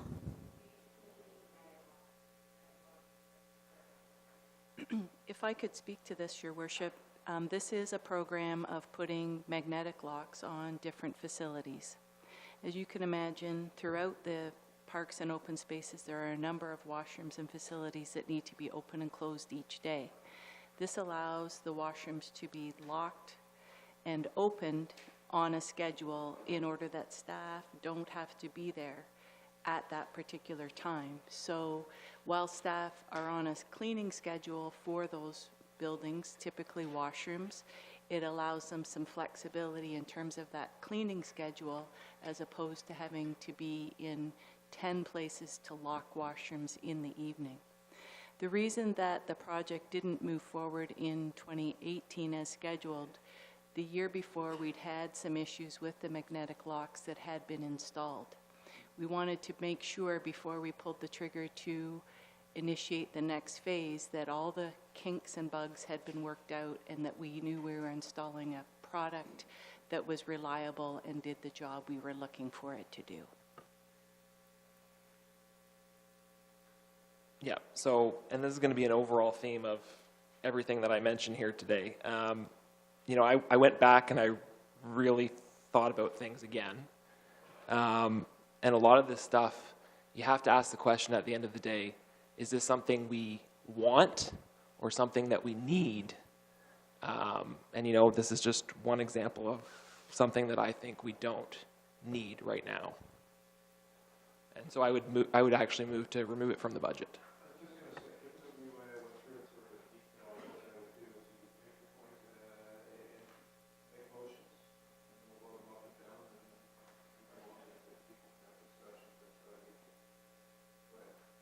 I won't support that motion.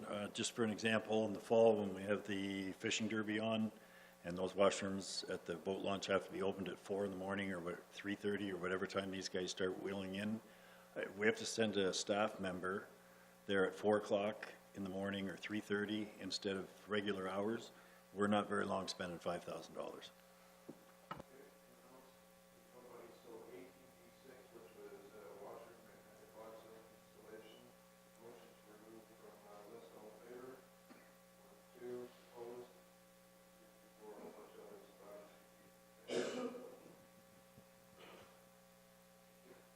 Yep, I'm moving to remove 18D8 from the budget.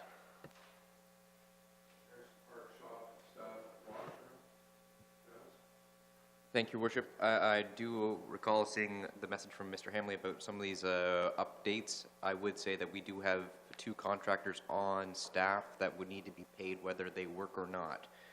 So I would say that we do have enhancements. These are facilities that are city-owned, and I would not support the motion to remove those internal contractor positions, or sorry, not positions, capital project.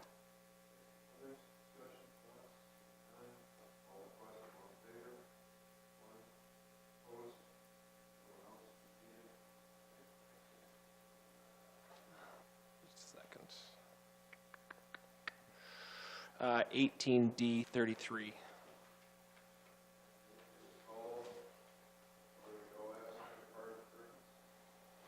Through you, Your Worship, I could maybe save us the debate on this one. Staff's understanding was that we would hold a public meeting to inform the proposal that would come forward for the 2020 budget. So I don't think any budget is required for 2019.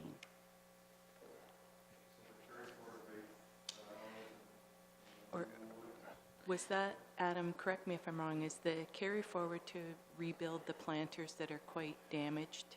The carry forward was to secure design work for this park. However, we pivoted our strategy to do a public consultation with neighborhood residents, which, as Walter's correct, will use that public meeting to inform the 2020 capital budget.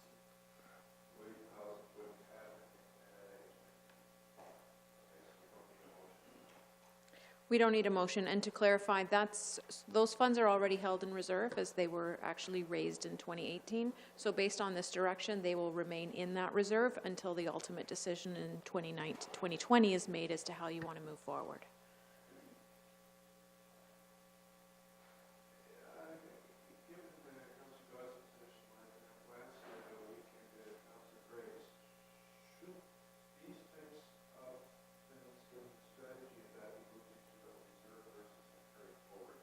Same thing.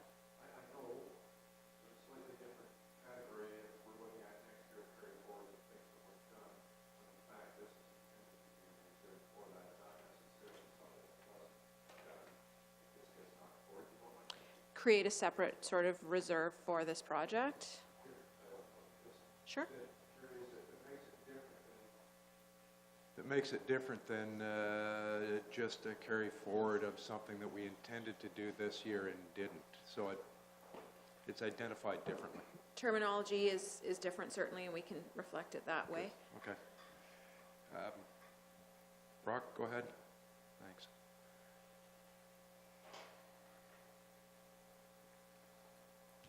Thanks. Yep, 19D2.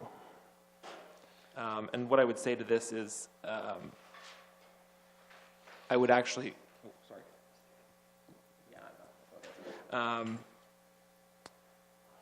Is it possible to just replace the one side of the fence that's collapsed?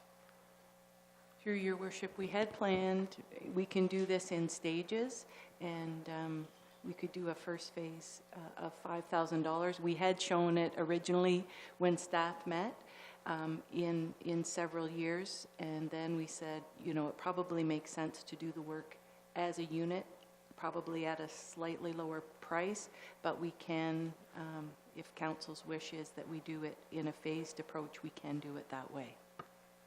Discussion, Scott?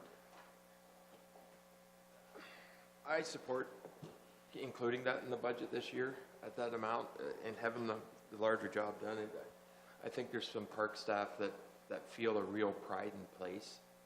And this is it's been a project that I think has kind of lingered over years and really would elevate both the morale and the pride that some of our employees down there exude. I mean, they're real caretakers over some of the assets there, and this is one of them. We've had some bird problems or some vandal issues in the past, and it's tremendously well used. Like, it's unbelievable the traffic that goes through continual through the year back there. So I won't support that motion. Others, Carol? In the initial conversation, the damage to the fence, my understanding was vehicles backing up into it, knocking it over. If this fence, whether it's in part or total, was replaced, what strategies could we have to stop that from happening again? Through you, Your Worship, we will be, as council's aware, there are some projects for bollards. If it is an area where someone has driven into it, we'll be strategically placing bollards throughout the park to make sure that cars aren't going in areas where cars shouldn't be going. Would that be another expense then? It's an existing item in the budget already. Marion? If we were to phase this in, what are we looking at for dollars this year? We could do 5 years at $5,000 would be our expectation.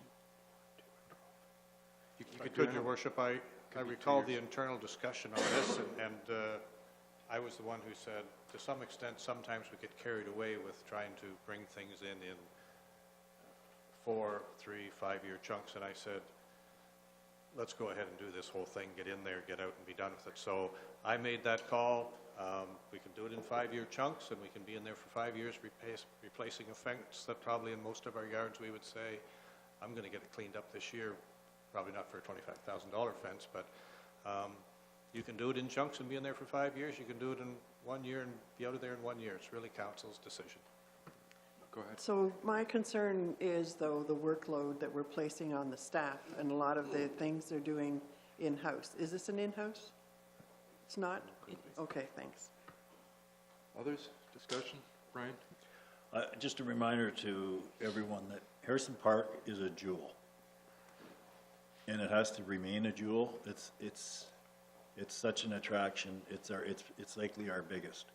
And if we're going to balk at some of these projects, maybe it's time we start thinking about making revenue. Maybe the house that's down there that has 6 or 7 seniors using it should be an Airbnb, and we should be making money with it rather than just have it sit there.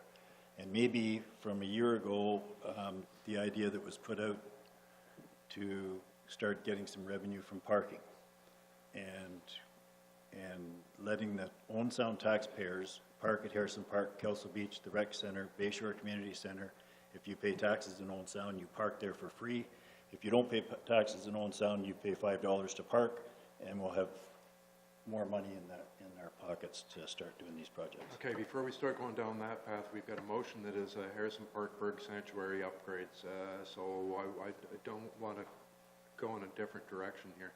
The motion was made to strike that. So that's what we're focusing on. If anyone wants to speak to that, then we can speak to it. I would actually just change the motion to replace the part of the fence that's fallen down. Falling down? Yeah. Okay. So the motion is to replace the part that's broken down. I'm going to call the question. All in favor? 1, 2. Opposed? Everyone else? That's defeated. Okay? Next. 18D5. So that's park signage. Yeah, and again, I would place it in the rubric of, probably nice to have, but is it absolutely necessary? I don't believe it is. Other comments? Seeing none, going to call the question. All in favor? 1 opposed. Everyone else, that's defeated. Okay.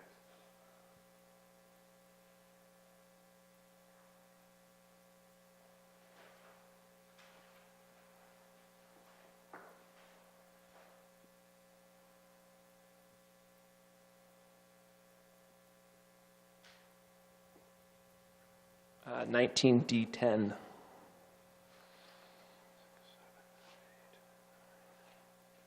that's Harrison Park Kitchen building repairs. Moving to strike that? Yeah. Okay. Discussion? Seeing none, all in favor? 1 opposed. Everyone else, that's defeated. Okay.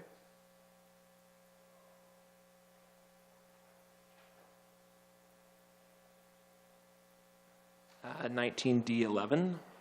So that's laundromat building repairs. Moving to strike. Yes.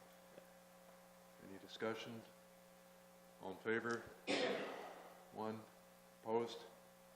Everyone else, that's defeated.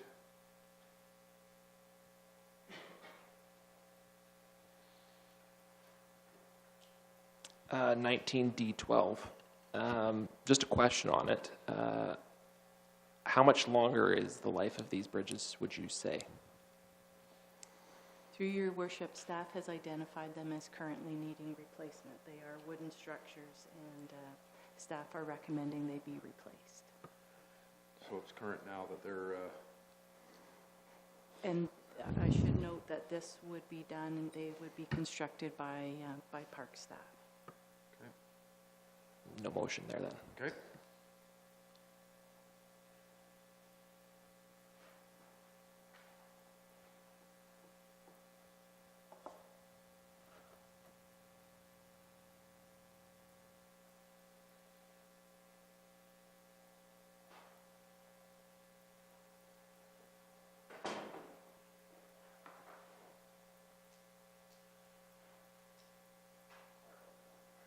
That's okay.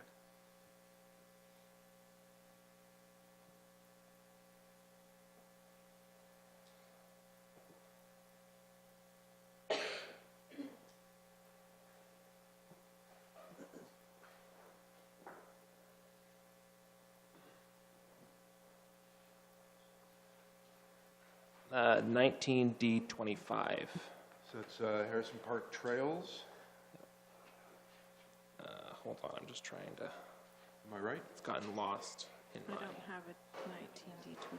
yeah. 19D. Oh, trail work. 25? So my girlfriend and I, we walk this trail quite a bit, and we park in the parking lot that's back there on Fifth. You know, I don't really see this as something that needs to be done at this time. So this isn't the parking lot as such, but the trail that goes from the Fifth Street parking lot back in towards the old ski hill to Toboggan Hill back down, am I right? Grades maintenance, trail surfacing. This is 19D.25, it says trails, just want to, I've got it on your screen there as well, Your Worship. It's to address several areas that notoriously sort of wash out each year, and so we would excavate, place larger granular, and then stone dust on top. But it would be trail surface improvements along that whole section of trail. East Trail, okay. Discussion, others' opinions? Go ahead. I was just asking if someone can move down. I can't find it on my screen. Is that coming from taxation? Is that carried forward or? Okay, sorry. My apologies. No, Fully okay. funded through tax. Okay, thanks. Okay, Carol? Was there a motion? I need clarification. Yeah, the motion was to remove, sorry. Yep, okay. I'm not going to support that motion, you know, as what you might call an older runner. That trail absolutely needs to be fixed as far as I'm concerned. It'll, you know, when they went in and did the work on the mile drive, I could not believe the difference for heavy use of that trail. And this part of the trail, as far as I'm concerned, it is great if you're walking it, but if you're doing anything other than walking, riding a bike or running, it's a mess a lot of the time. So I'm going to support keeping it in there. Okay. Will that affect accessibility? That's, I guess, the other question. You're talking about running versus walking versus what happens if you're in a wheelchair? I'm not certain I understand the question. Like, would it be made more accessible? Yes, thanks. I would suggest that a finer granular surface, the hard packed stone dust like you see on the mile drive section of the trail, would be more accessible than the current trail is today. It wouldn't certainly be considered fully accessible. There would be... Because it isn't paved? Right. Okay. So motion is there, all in favor? One opposed? Everyone else, that's defeated.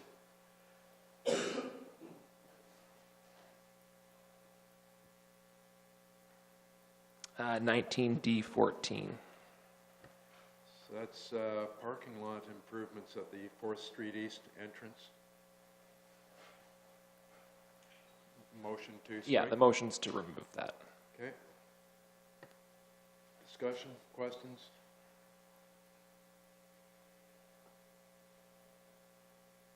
Jim, is your hand up or you're scratching your head with your pants?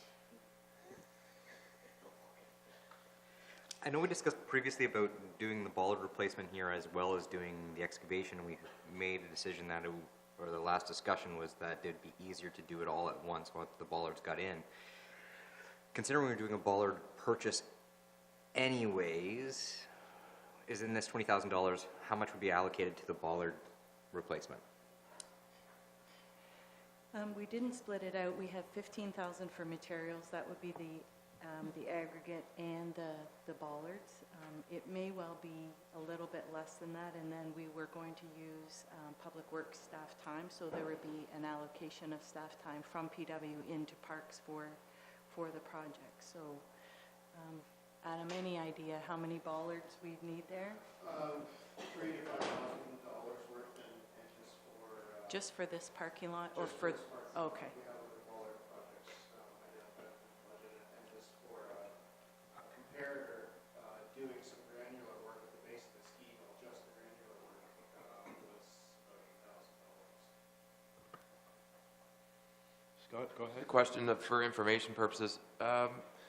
A normal gravel parking lot like this, you would just put the grader on it occasionally and turn it over and resurface it. But I'm concerned, when we built that, that bridge, is it now inaccessible to get a grader there?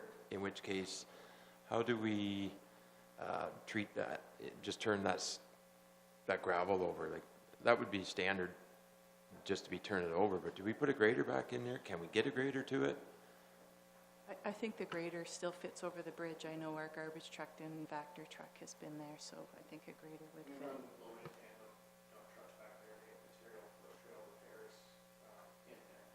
What's the frequency that the grader goes back in there and does a little bit of touch-up work?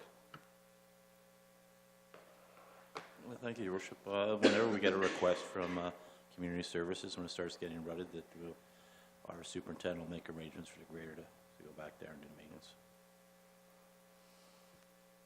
Anything else? No? Okay, anyone else on this? Okay, I'm going to call the question. All in favor? 1, 2, opposed? 1, 2, 3, 4, 5. So that's defeated. Okay.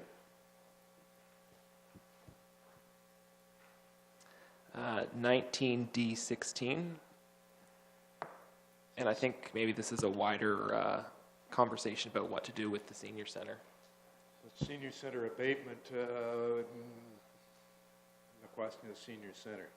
We'll have another discussion around that, and I think Councillor Deputy Mayor O'Leary just hit on that. Well, I can hit on it again. If we can't fix it up and turn it into an Airbnb or something that's going to give us money back, we should put it down. Because we do all kinds for the seniors, and we've got the Bay Shore, we've got the Tannery. We do a lot for the seniors, and to me, it doesn't matter. If it's a small group of people and they're loud, sorry, Wayne, we'll have to suck it up. Richard? I think we should just leave the poor seniors out of it for the time being, because what we're talking about again is a piece of city infrastructure that we're either going to maintain or we're going to let it slide. And with this kind of damage, you let it go much further, the question's going to be answered for us by the lack of action.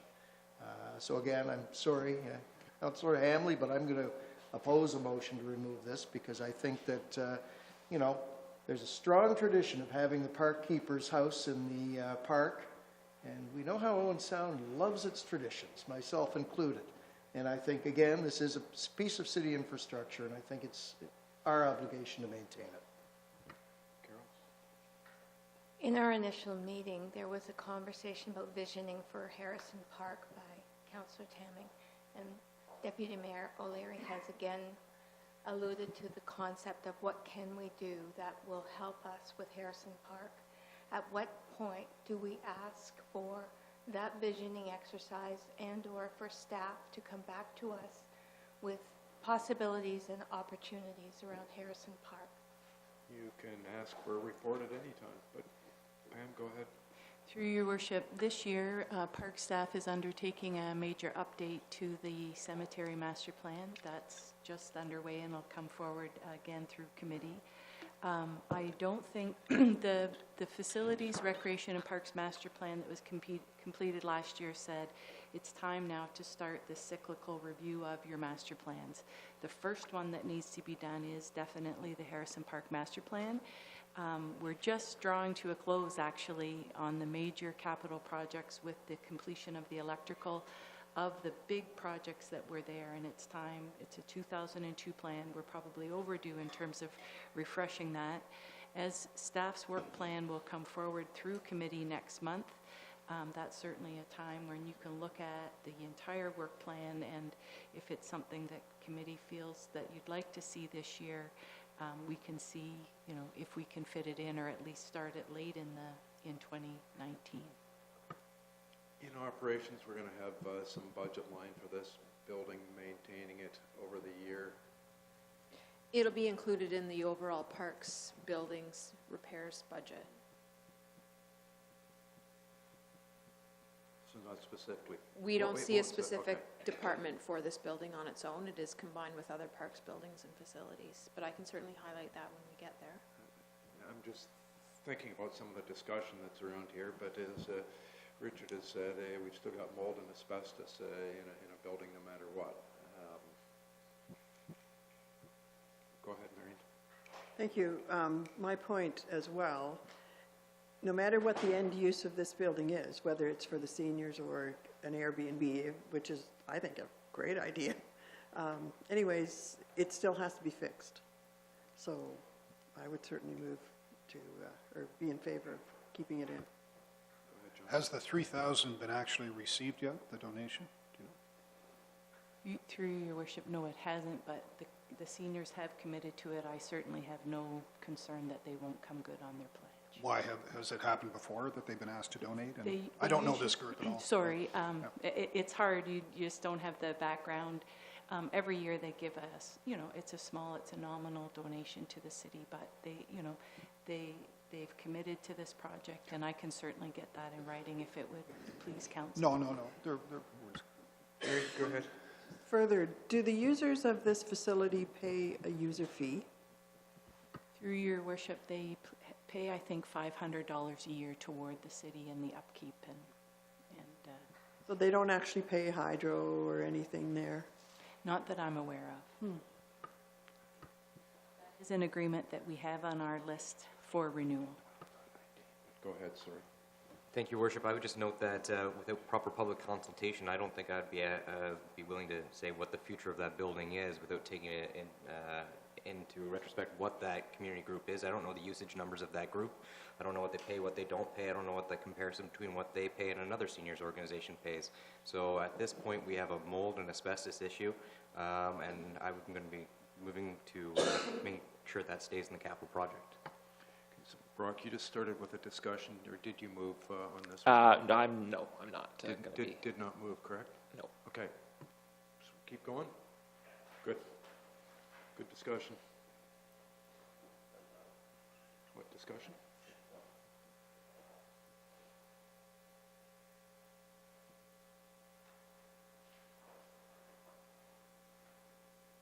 Moving to 19D23. I believe we took this one out. Did we? Yeah, you're right. I thought that too. East Side Boat Launch? No, Inner Harbor benches. Oh, I'm at 22, sorry, 23, yes, okay. Don't take my word on that. We did not take it out? Okay, never mind, I'm sorry, pardon me. I think I was thinking of the lights, my mistake.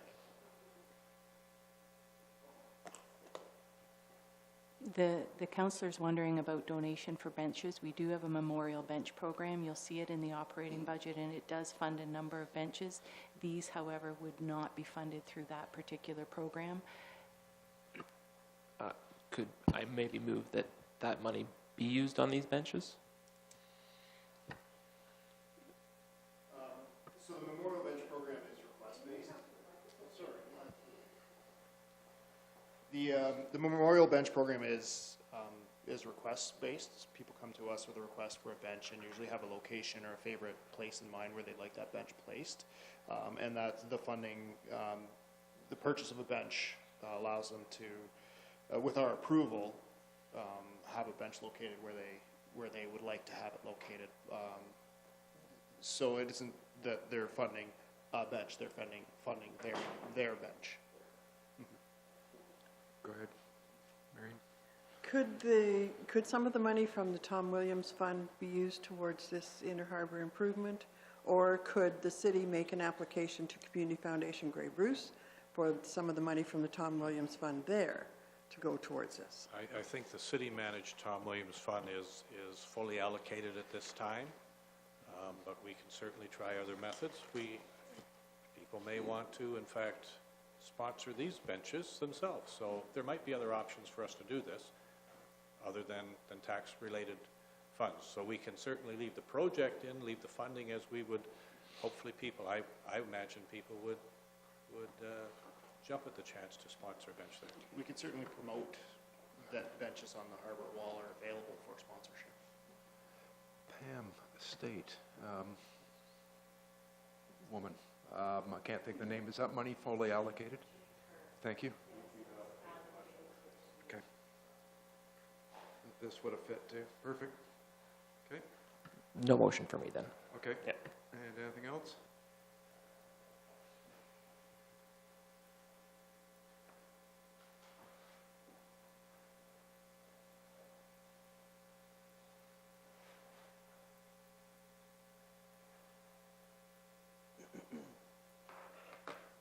D31. Charlie Kelly Parquet redesign.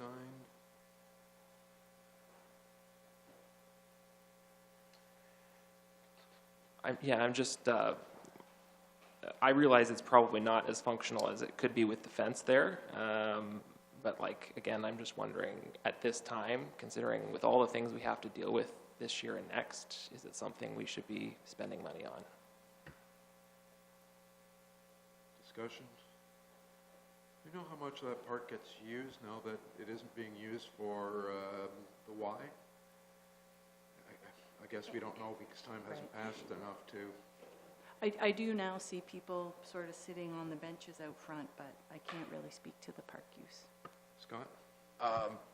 This is a job that I'd like to see staff get completed in 2019. In terms of this, there's a little nuance with this little park, and it makes it accessible to the gentleman's. He puts a lot of floral in behind his business, a couple doors down, and It's a free park, and isn't it? it kind of would elevate that little area because it is quite. It's quite special what he does back in there. So I think this would fall well in alignment with what he's trying to, with who he's attracting and enhancing the little area. So I'm in support of, and I hope we can get this done next year, or this year. Anyone else? I'm happy to leave it alone. Didn't Yep. move? Okay.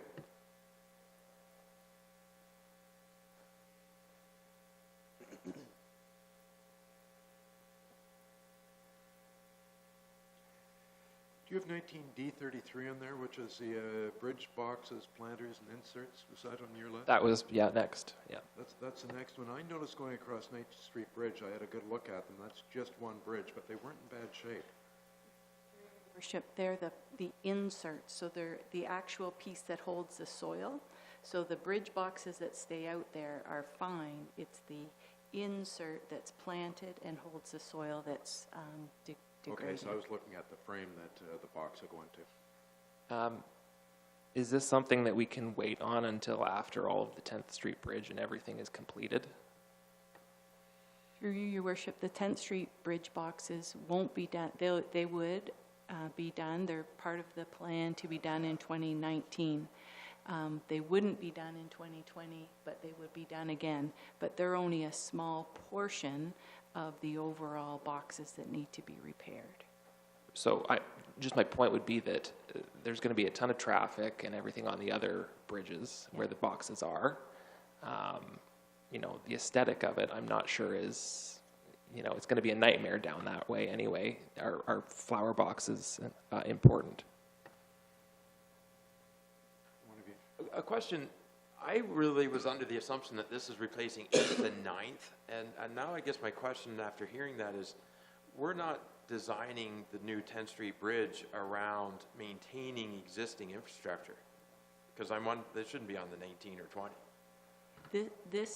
There are inserts. They go in the round terracotta pots, they go in the bridge boxes, they go around City Hall. So those boxes probably date back to 2001, 2002. So they're just starting to corrode and rot. They need to be re-welded, repaired, patched, so that we can continue on placing those flowers in the downtown. The design of the bridge is not being impacted by the bridge boxes. Okay, was it motion? Oh, go ahead. Question then, so this $4,500 covers what boxes? All of them except 10th Street?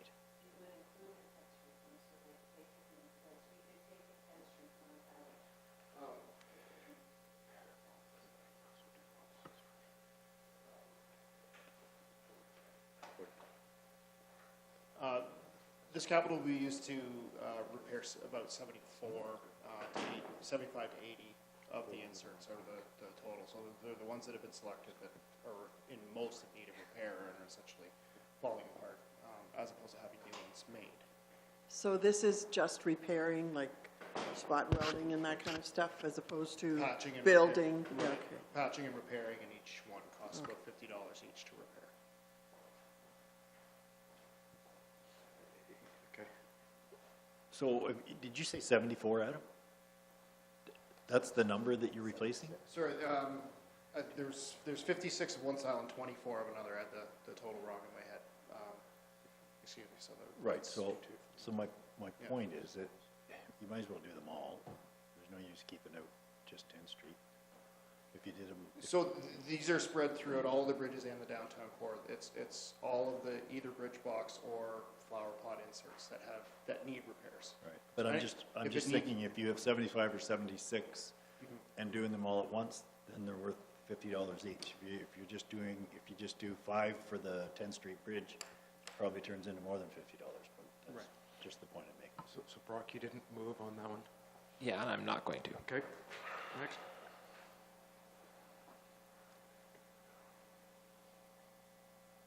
Uh, 19D76.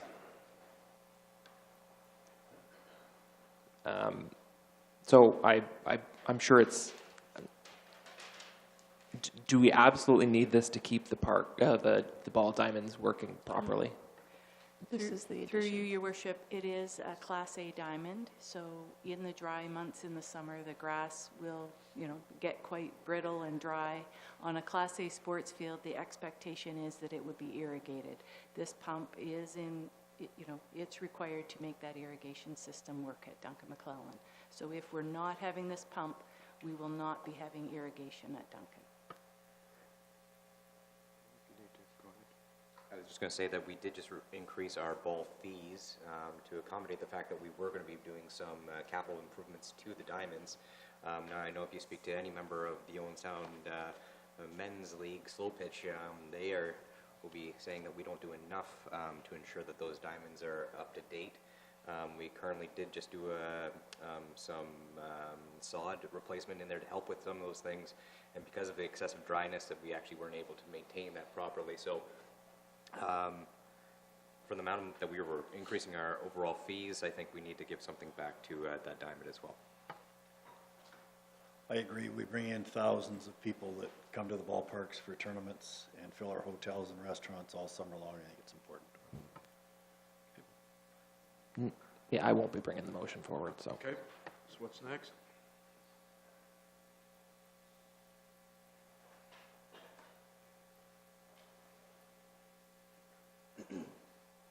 $18D50. So general trails. Yeah, and my biggest question is, and I don't think we got an answer, I didn't ask it the last time, sorry. Why is there carry forward and taxation? I think, through your worship, this PO was issued late in the season and we just ran out of time in 2018. The winter came a bit early and then went away, but we just decided that we'd hold it and do when conditions were more favorable in the spring. I've noticed in summers that day is really a wet trail when you're trying to get along it. And there's always people on it. Good to go? Keep moving? 19D60. Okay, so that's chapel design and restoration. How did we leave that? I believe that was deferred already to next year. Yeah, okay.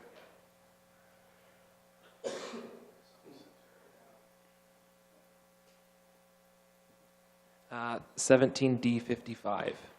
And my question on this is the cemetery water system operable? Through your worship, parts of it are operable, but there are sections that are not operable. So this would be a project to replace and fix those sections where there is no water available to families. That's good, yep. Thirsty people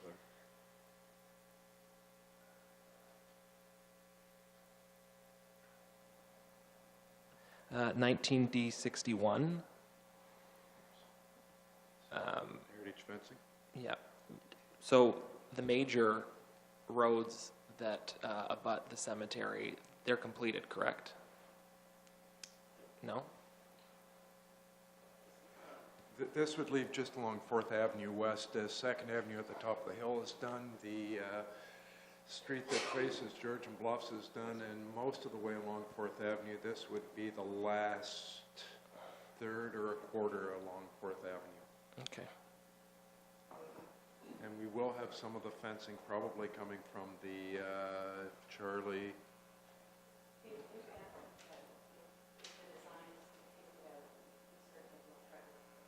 So it's possible that Okay. fencing would come from the renovation of the park at 6th Street and 2nd Avenue.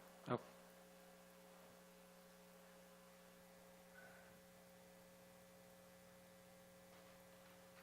Uh, 19D70. And I know there's some other councillors that wanted to speak to this as well. So Timber MacArthur, play structure up along, what avenue is that? That's Fifth Avenue. 5th Avenue. And Point of order, Mr. Chairman, didn't we speak about this at length? I remember a 20-minute discussion. Well, yeah, no, But I think we agreed that we would come back to it. Okay. yeah, we agreed Ms. Allen asked us to review, and I think we wanted to have a second look at it. It is our budget. I certainly appreciate that Mr. Hamley's taking us through this. We're giving it a sober second thought in a lot of these things, and we'll decide if we've got second thoughts. We can change our minds, but I think this is important. So go ahead. Yeah, go ahead. Just a question again on the rationale for doing this parkette. Do we know the number of uses it gets, Mr. Parsons? We don't track usage of the playgrounds.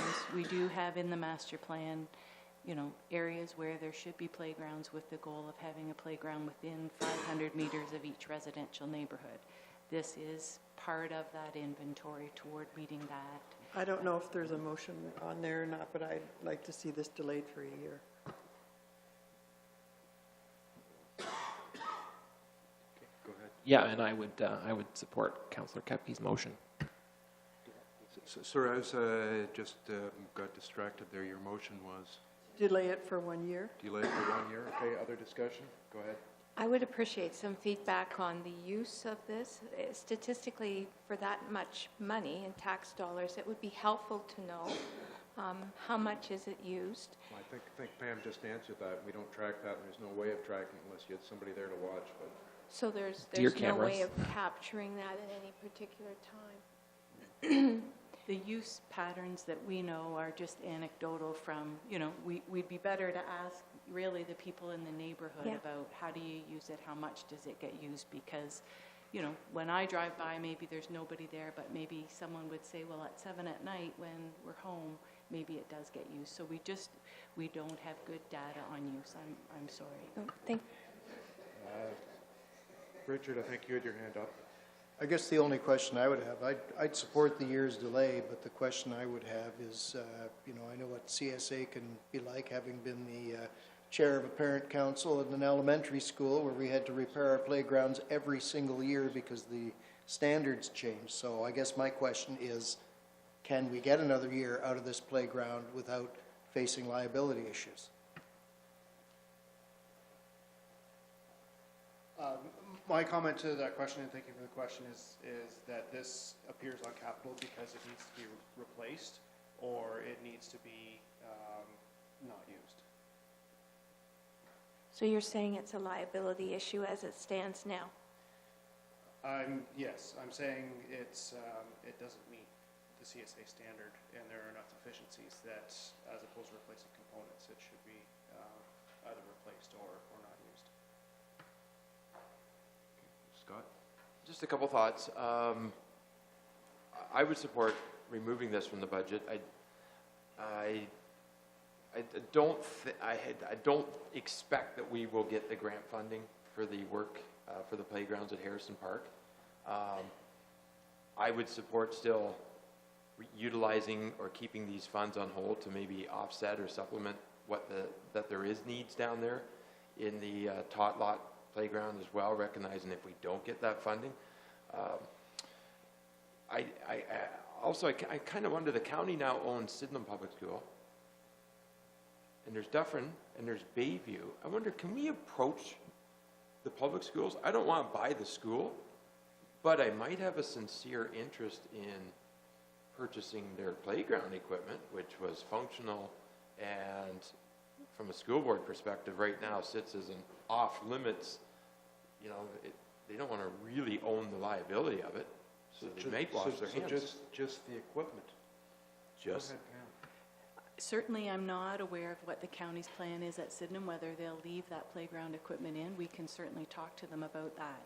The school board, I did, when I wrote the Dufferin report, I did ask them if they would consider sort of divesting the playground space separately from the school, and the answer from the school board was no. But certainly we can explore that for Sydenham School. I just would point out that Sydenham School would be more than 500 meters as a local park away from this neighborhood area.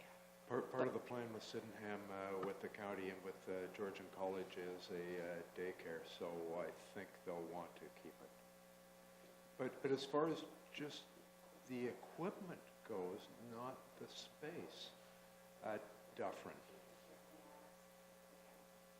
Nothing to lose by asking. I'd never thought of that. Yeah, it's not the land that we want, it's what's on it.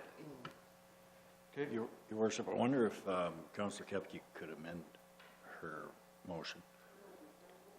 Yeah, front one. I'm just wondering if we're that confused about spending the money or not. I wonder if we spent $30,000 this year to get it started, and that would also let staff explore the possibility of getting the used stuff as well. So you're thinking of putting half the amount this year into a reserve to get to next year, is your thinking? Right. I'm going to come back. Scott also, I didn't want to come back to you, also said something about taking the money now, not doing the project, and then having that you could use at Harrison Park. Was that, I didn't understand. Yeah, I'd be hesitant to remove this fully from the budget. I have a gut feel that right now in Ottawa, the Treasury Department's waiting to see how much HST revenue they collect in the fourth quarter, and if they see a precipitous drop, the Treasury dude that runs the show is going to X grants across the board to make dollars meet. And it's the kind of project that I just don't, in good times, maybe the funding comes through, but I would expect us not to get it. And I think these funds would still be complementary. Not liberal thinking. What's that? Liberal thinking would be going into an election that you give out the grants Spend anyway. more. Yeah. It was a big grant. Just ask a follow-up question. Yeah, please. So if we opt to do nothing, the playground has to come down. Just to be clear on what, if we choose to take the money out, that playground's got to come out this year. Mr. Parsons has recommended that it not be used, so I think his recommendation would be yes, that we take it out of service.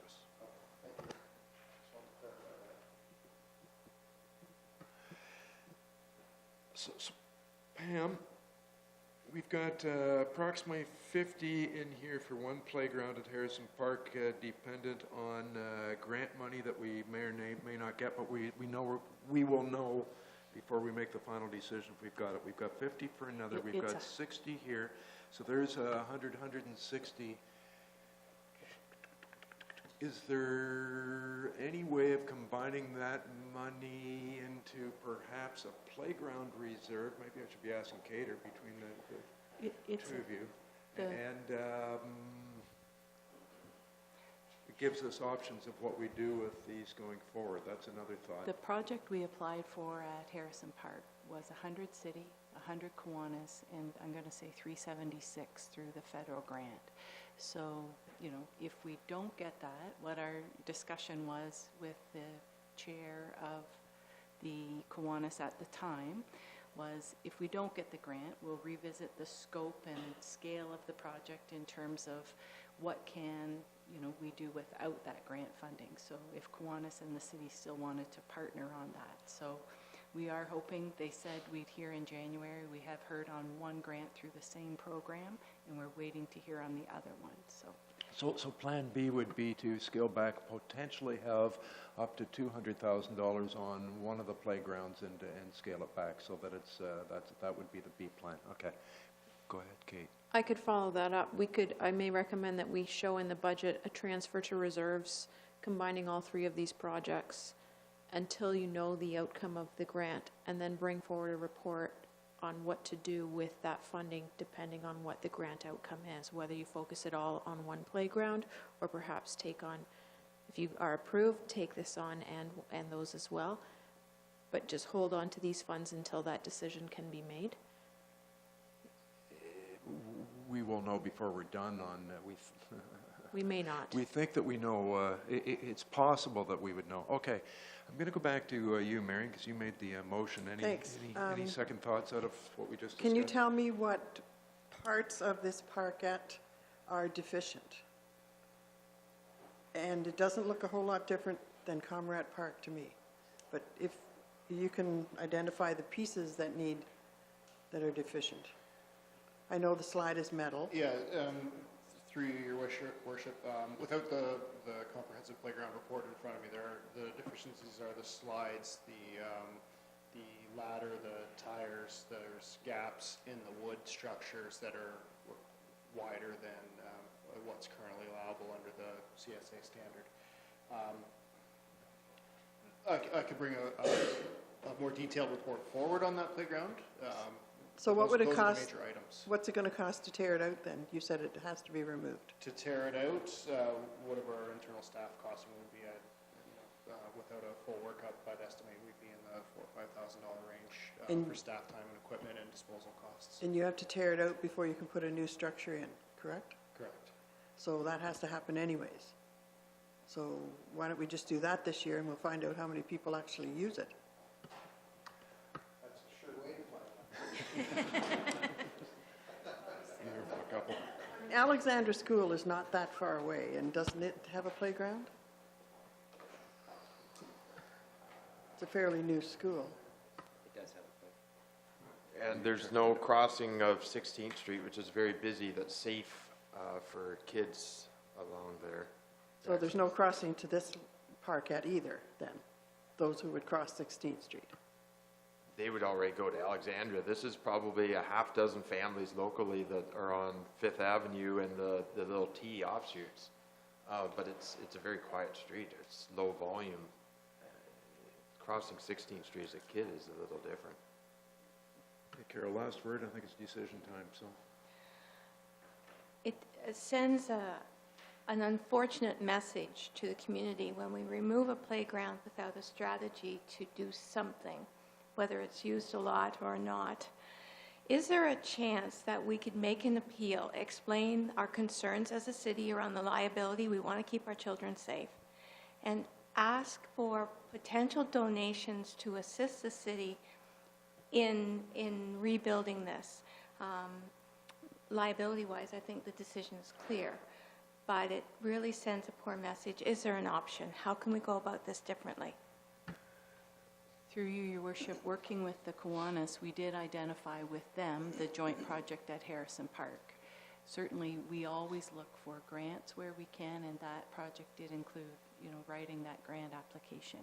We, certainly are open. I know the Scenic City Order of Good Cheer has their eye on a different project. We are always open to grants and donations and partnerships for these parks. I wonder if I could commit Mr. Parsons to do a subsequent investigation of this playground to see if we can sort of bide ourselves another year's time in terms of the replacement, undertake those necessary improvements, remove any equipment that can't be made safe, and buy ourselves a year on this playground. I think what I'm going to do, since still got a long way to go, is I'm going to go back to Marion. She made the motion. She can either amend it, not amend it, do what she wants, and we'll vote it up or down or all around, whatever you want to do. Okay, so my motion is, as it stands, to delay it 1 year. However, also keeping in mind that we could, as Ms. Coulter has suggested, put some money into that to remove the pieces that are unsafe in hopes that we can next year complete the program. So I don't know how many dollars that we're looking at. Through your worship, we do have money in the operating budget that would allow us to undertake those necessary, those repairs on playgrounds as the inspections are done and as they come up. So we wouldn't be looking for additional funds. And Marion, in your motion, do you want to put some of this money or all this money into a reserve? That's the only other thing that was left with a question mark. Yes, I would like probably half of it to be put into reserve. Okay, so that's in addition with that. So the motion is to delay this for 1 year while we're doing various research and put $30,000 into reserve towards this project. Is that correct? Okay, all in favor? 1, 2, 3, 4, 5, 6. So that's carried. Somebody's protecting his future neighborhood. I would say that I would like to know what we were actually the intention of all of our capital savings that we're going to do. I would like to remind everyone we have a $2 million shortfall in capital next year, so the more that we delay and just apply it back onto an operating budget, this doesn't go away. This is a continual annual project that we'll see. So it's great that we've saved $200,000, but that $200,000 could be $220 next year.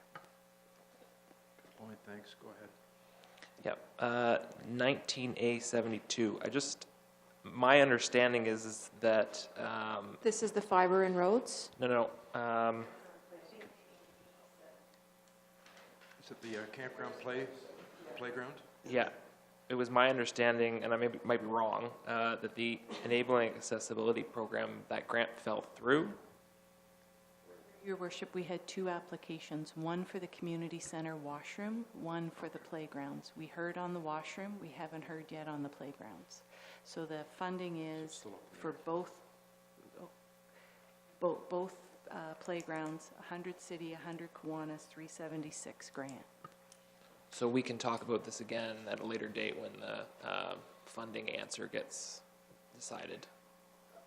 Just to be clear, Pam just mentioned a few minutes ago, though, that we would go back, we'd take our 100,000, unless we changed it, but we'd go back with our 100,000, hopefully 100,000 from Kiwanis, and relook at what we can do with it.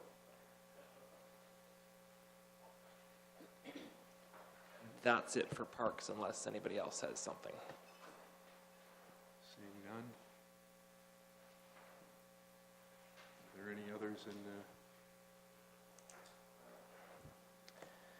feel free, this is the time to have a good look at this and make sure we're pleased with everything.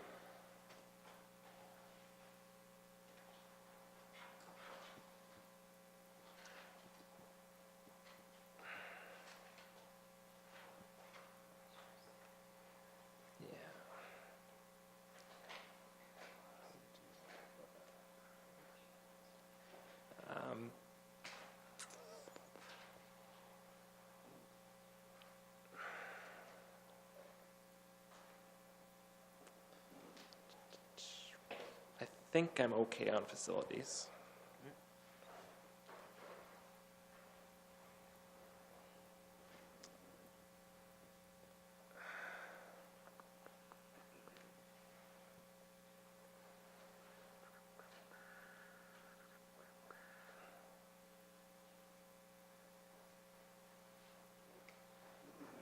Yeah, okay, I think I'm okay, actually. Okay. Yep. Good. Thank you again for doing that. It makes us all stop and think. And is there anything else in there that anyone else wants to review? Second thoughts, we went through it, went home and said, gee, maybe we should have... Where? The entire any of the capital? Okay. Yeah, I had asked that the official plan consultant for 60,000, that be reviewed. I just had some questions. Go ahead. I don't have a motion at this point, but I just have some questions for Ms. Coulter. First of all, I heard through the election that people thought that we were a little heavy with consultants. I don't know if that's true or not. I'm genuinely trying to find these things out. And I'm reluctant to commit to money to a consultant unless I'm really clear on what we're doing and what we're getting. Pam, I appreciate you sent all of us, I think, I'm still confused though, okay, in terms of when these updates are necessary. As I understand, we had a new official plan in 2006, correct? And in 2012, so 5 years later, we updated it, 2012. Sorry? I don't, okay, we commissioned it in 2012 and then it was finalized in 2014? Okay. And when is the drop dead deadline then for getting another update? Like, I'm confused on that. There have been changes to the Planning Act that affect the timelines related to official plan review, so I certainly appreciate and understand your confusion. Right. In order, before I sent that email, I made sure I spoke with a solicitor who has expertise in land use planning. The new Planning Act, which is the one that you look at if you pick up the act, it says from the date that the plan is originally approved is 10 years. However, our plan was approved before the changes to the Planning Act came into effect. So we are bound by the, so let's say right now we were doing a brand new official plan approved in 2019. Our first review would be in 2029. Because our plan dates to 2006, we're bound by the 5-year review cycle. So approved in 2014, 5 years is 2019. We are mandated to undertake that review. The Planning Act doesn't say you can, it says you shall. Okay, terrific. And just some other questions. Do other municipalities of our size, or perhaps our neighbors and so forth, do they hire consultants typically for this, or do some of them do it in-house? There likely is a combination of those things. Larger municipalities, you know, they sometimes have a staff of 15 where they would dedicate a team of 2 or 3 to undertake that review. Georgian Bluffs just did their plan last year, used a consultant. I guess I would say to you that the development pressure that's felt by the staff in the planning division, council saw last night firsthand the effort and the detail and the consultation and bringing all the agency comments and the complex legislative world that we live in today that our development team has to sort of put together. We've given an emphasis and priority on development planning. We also provide a lot of services in terms of supporting building by doing those reviews of every building permit needs a conformity check. We work with engineering to make sure that those things happen. We don't have the capacity within our in-house staff to undertake this review. Don't take that for a minute to think that it doesn't mean that staff won't be very involved in the official plan review, both with council and committee. It will be all-consuming. I think it was interesting last year, and Brent, forgive me for using you as an example, Brent was assigned as one of the leads on our Parks, Recreation, and Facilities Master Plan review. I think he was surprised that even although we were using a consultant, how much staff time went into reviewing those drafts, working with the consultant at the public meeting to engage that input and feed that back through the process. The other thing that brings value in terms of a consultant in this case is a consultant will have staff with expertise in a lot of different areas. So while we might not have a built heritage expert and a brownfield expert and a myriad of those experts, when that issue comes up at a meeting, they can draw on that expertise that they have that's more broad within their often large consulting team and bring that to the table as part of that. We will certainly be issuing an RFP for the work. It will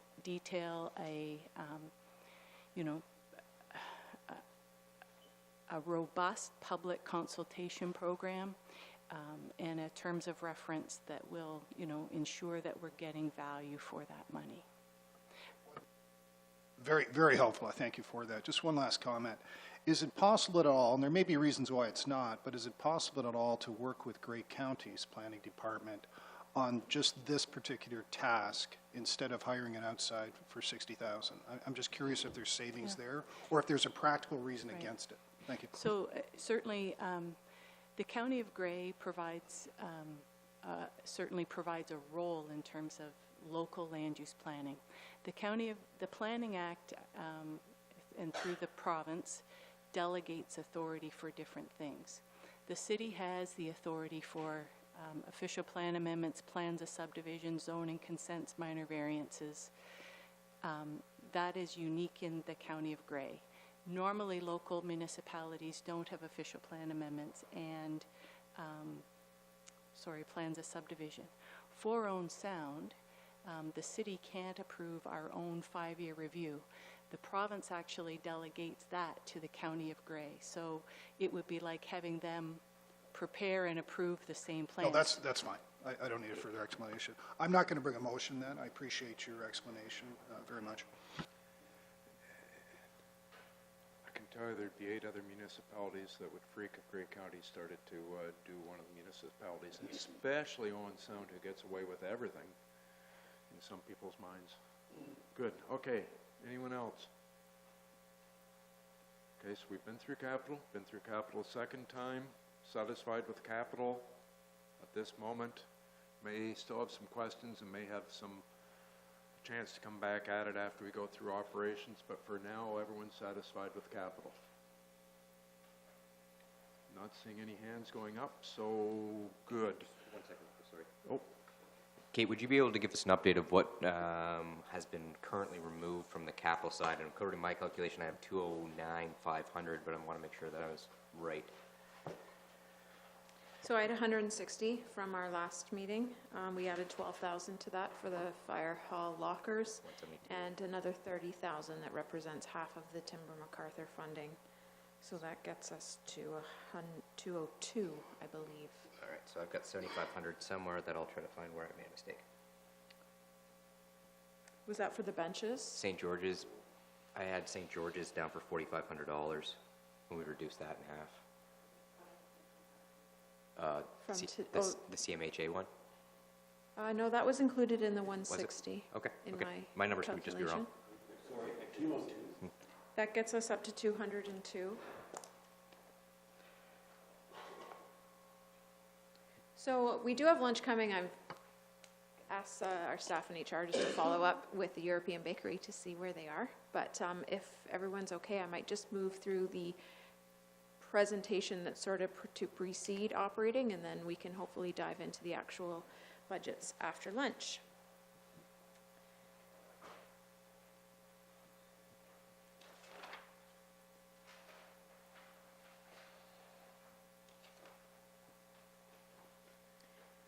So when we present our operating budget, we talk about our overall levy increase, and there really are sort of 3 different calculations for how we come up with that levy increase. The first one that we talk about is the total levy. So how much has the total budget increased over the prior year?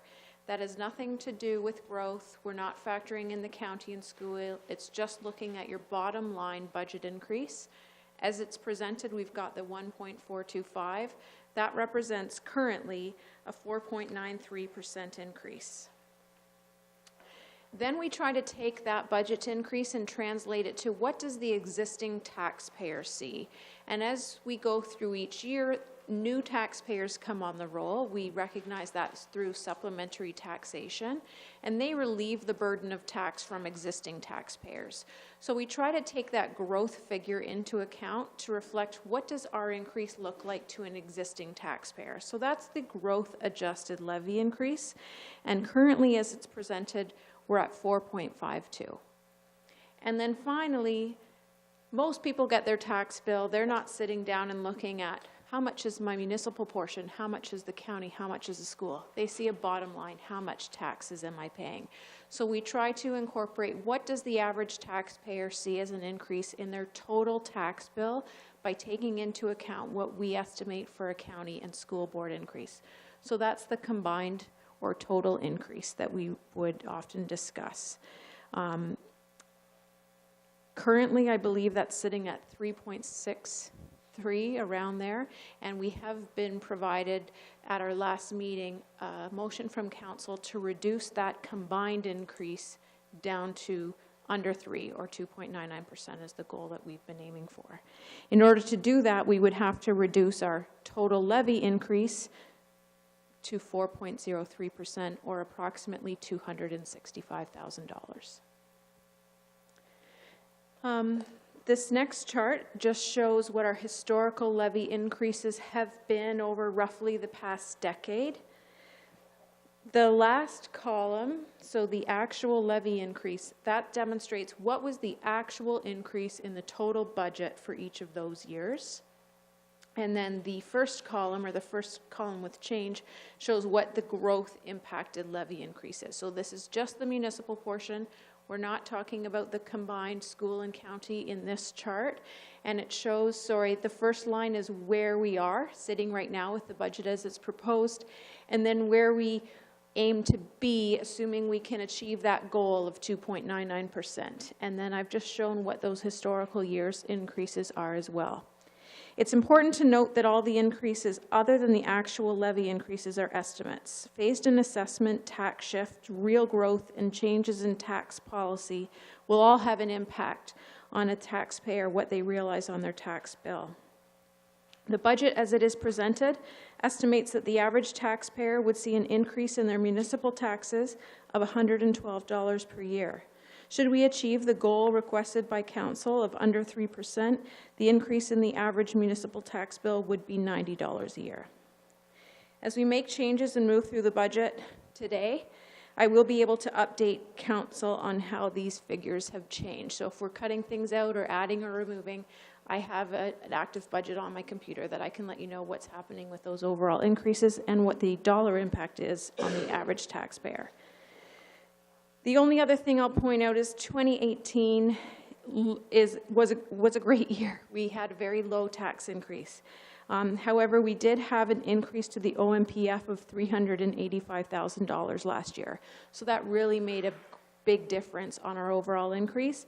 Without that, we would have been at a total levy increase of 3.95%. So the budget that council controlled last year had a 3.95% increase, even though we were able to reduce that to just over 2.5%.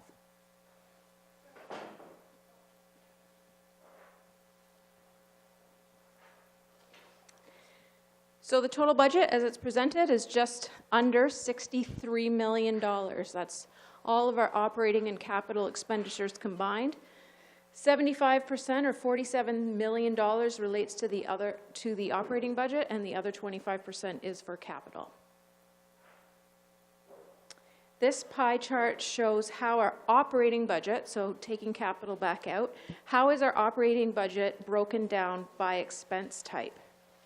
Over half of our budget, $26 million, is salaries and wage-related costs. Debt payments make up 9%. Materials and supplies includes everything from road salt, salt and sand, to hydro, electricity, natural gas. That's 17% of our budget. Contracts are all the amounts we pay out to third parties to provide contract services. So transit, waste management, those are some of our bigger contracts. That makes up 10% of our budget. External transfers, amounts we paid to third parties, as well as I've included the library in that, 3%. We put roughly 5% into reserves every year, and then currently our budget includes a 1% amount to be transferred to the DC reserve.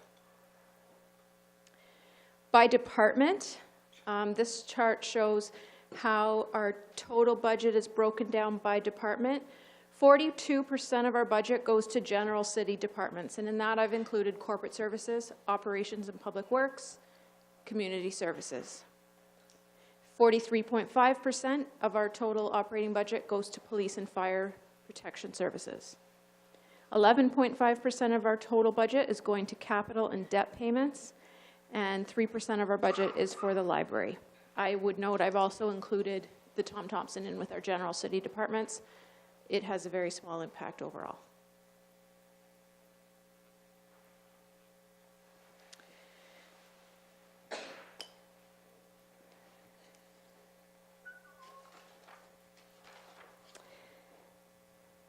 The total municipal levy in 2018 was $29 million. The budget presented requires an additional $1,425,000 in funding, and the variances that make up this difference are summarized in the variance summary lead sheet, which you've been provided.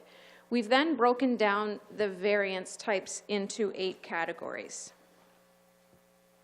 base budget, growth impact, corrections, service level changes, impact of decisions made in the prior year, police services, OMPF, and capital. This chart shows how our total increase of 4.93% is broken down to each of those types of budgets.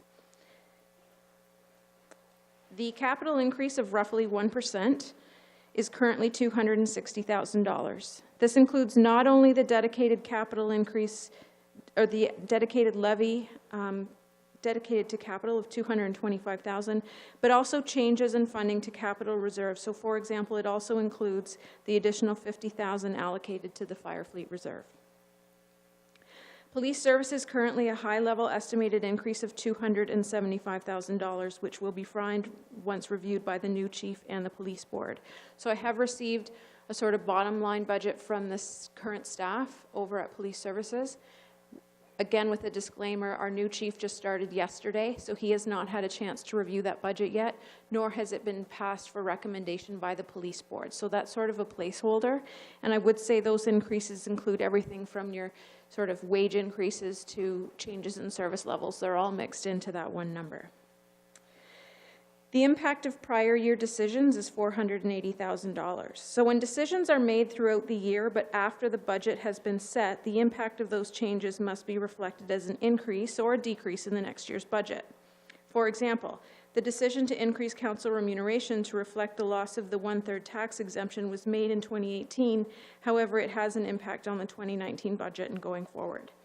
The largest impact in this area of the 480 is funding the DC reserve for the charges waived. That decision was made through corporate services as it related to 2018 back in December. And in order to estimate that council would recognize the same strategy as they did for the 2018 year end in 2019, I've maintained that similar goal. Service level changes make up $244,000, or roughly 0.84% of the 4.93%. Arguably, this is the type of change that council has the most ease in amending without impacting the status quo of current service levels or program offerings.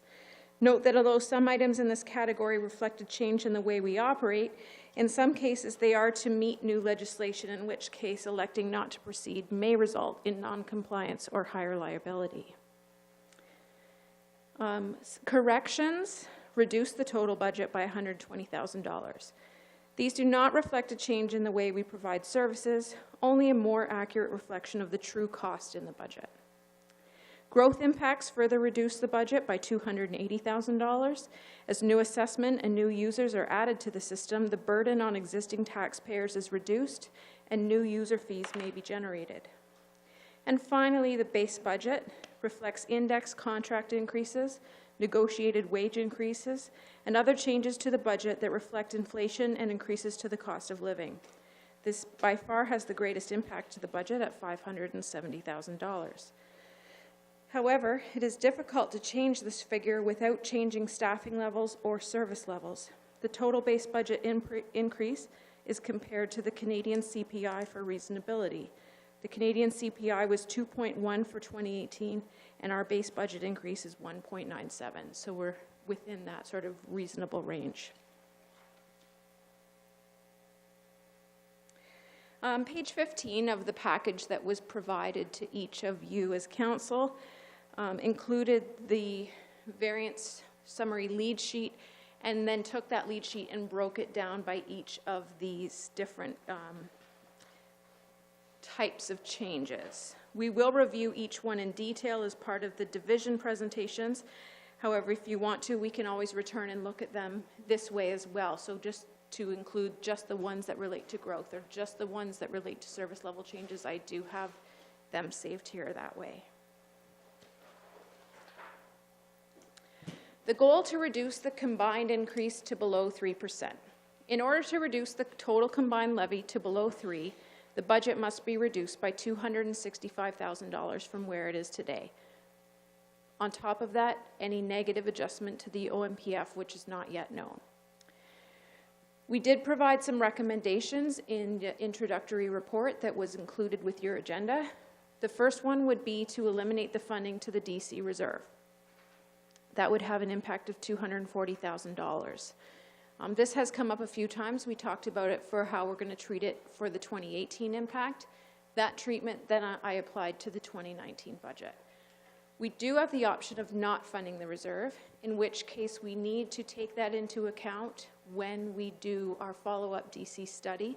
And ultimately what it would mean is we'd have to reduce the amount of funding that we could collect for those growth-related projects by the amount of the DCs that are given up, with the intention that you can't take the burden to fund those growth projects from the current developers and pass it on to future developers. You sort of have to give those future developers credit for that funding, whether it was collected or not.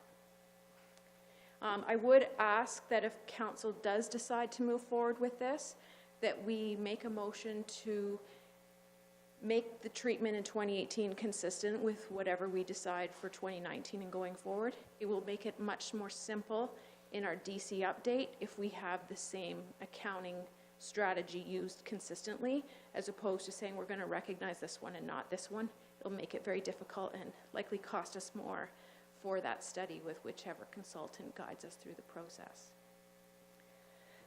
The other item would be to recognize savings in capital up to a maximum of $225,000.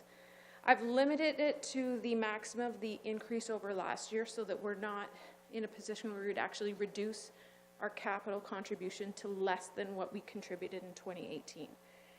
I do think that would be detrimental to future grant applications where we're looking for capital funding, to not be able to say that we've at least maintained stable funding or increased our funding year over year. If we were to reduce our own funding and then ask for external funding, I don't believe that would be assessed in our favor.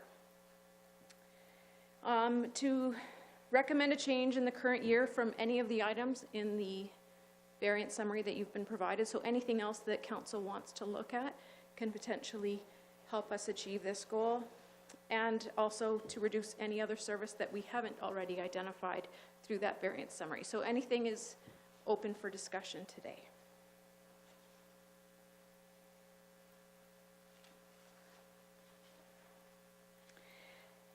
In your package, I've also included in the detailed budgets, which I do not anticipate diving into today, but we can if you need to.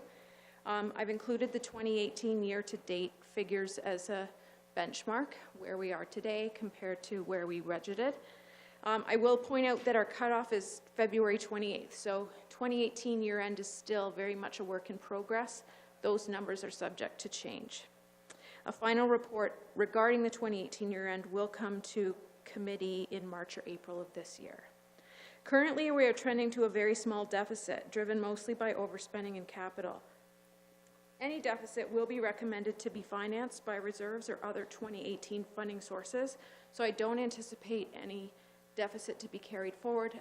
The message I do want to get across is our 2018 budget and actual is very close. We were able to achieve budget without going significantly over or under. On a total budget of $29 million, the deficit, if I could just estimate it today, would be around $50,000, and this represents a variance of under 1%, almost 0.01%, but it's 0.17%. Detailed budgets, like I said, include all these comparative figures, however, they are subject to change. So the next steps is we'll review the detailed variance sheets and explanations by division. Please ask questions and make motions.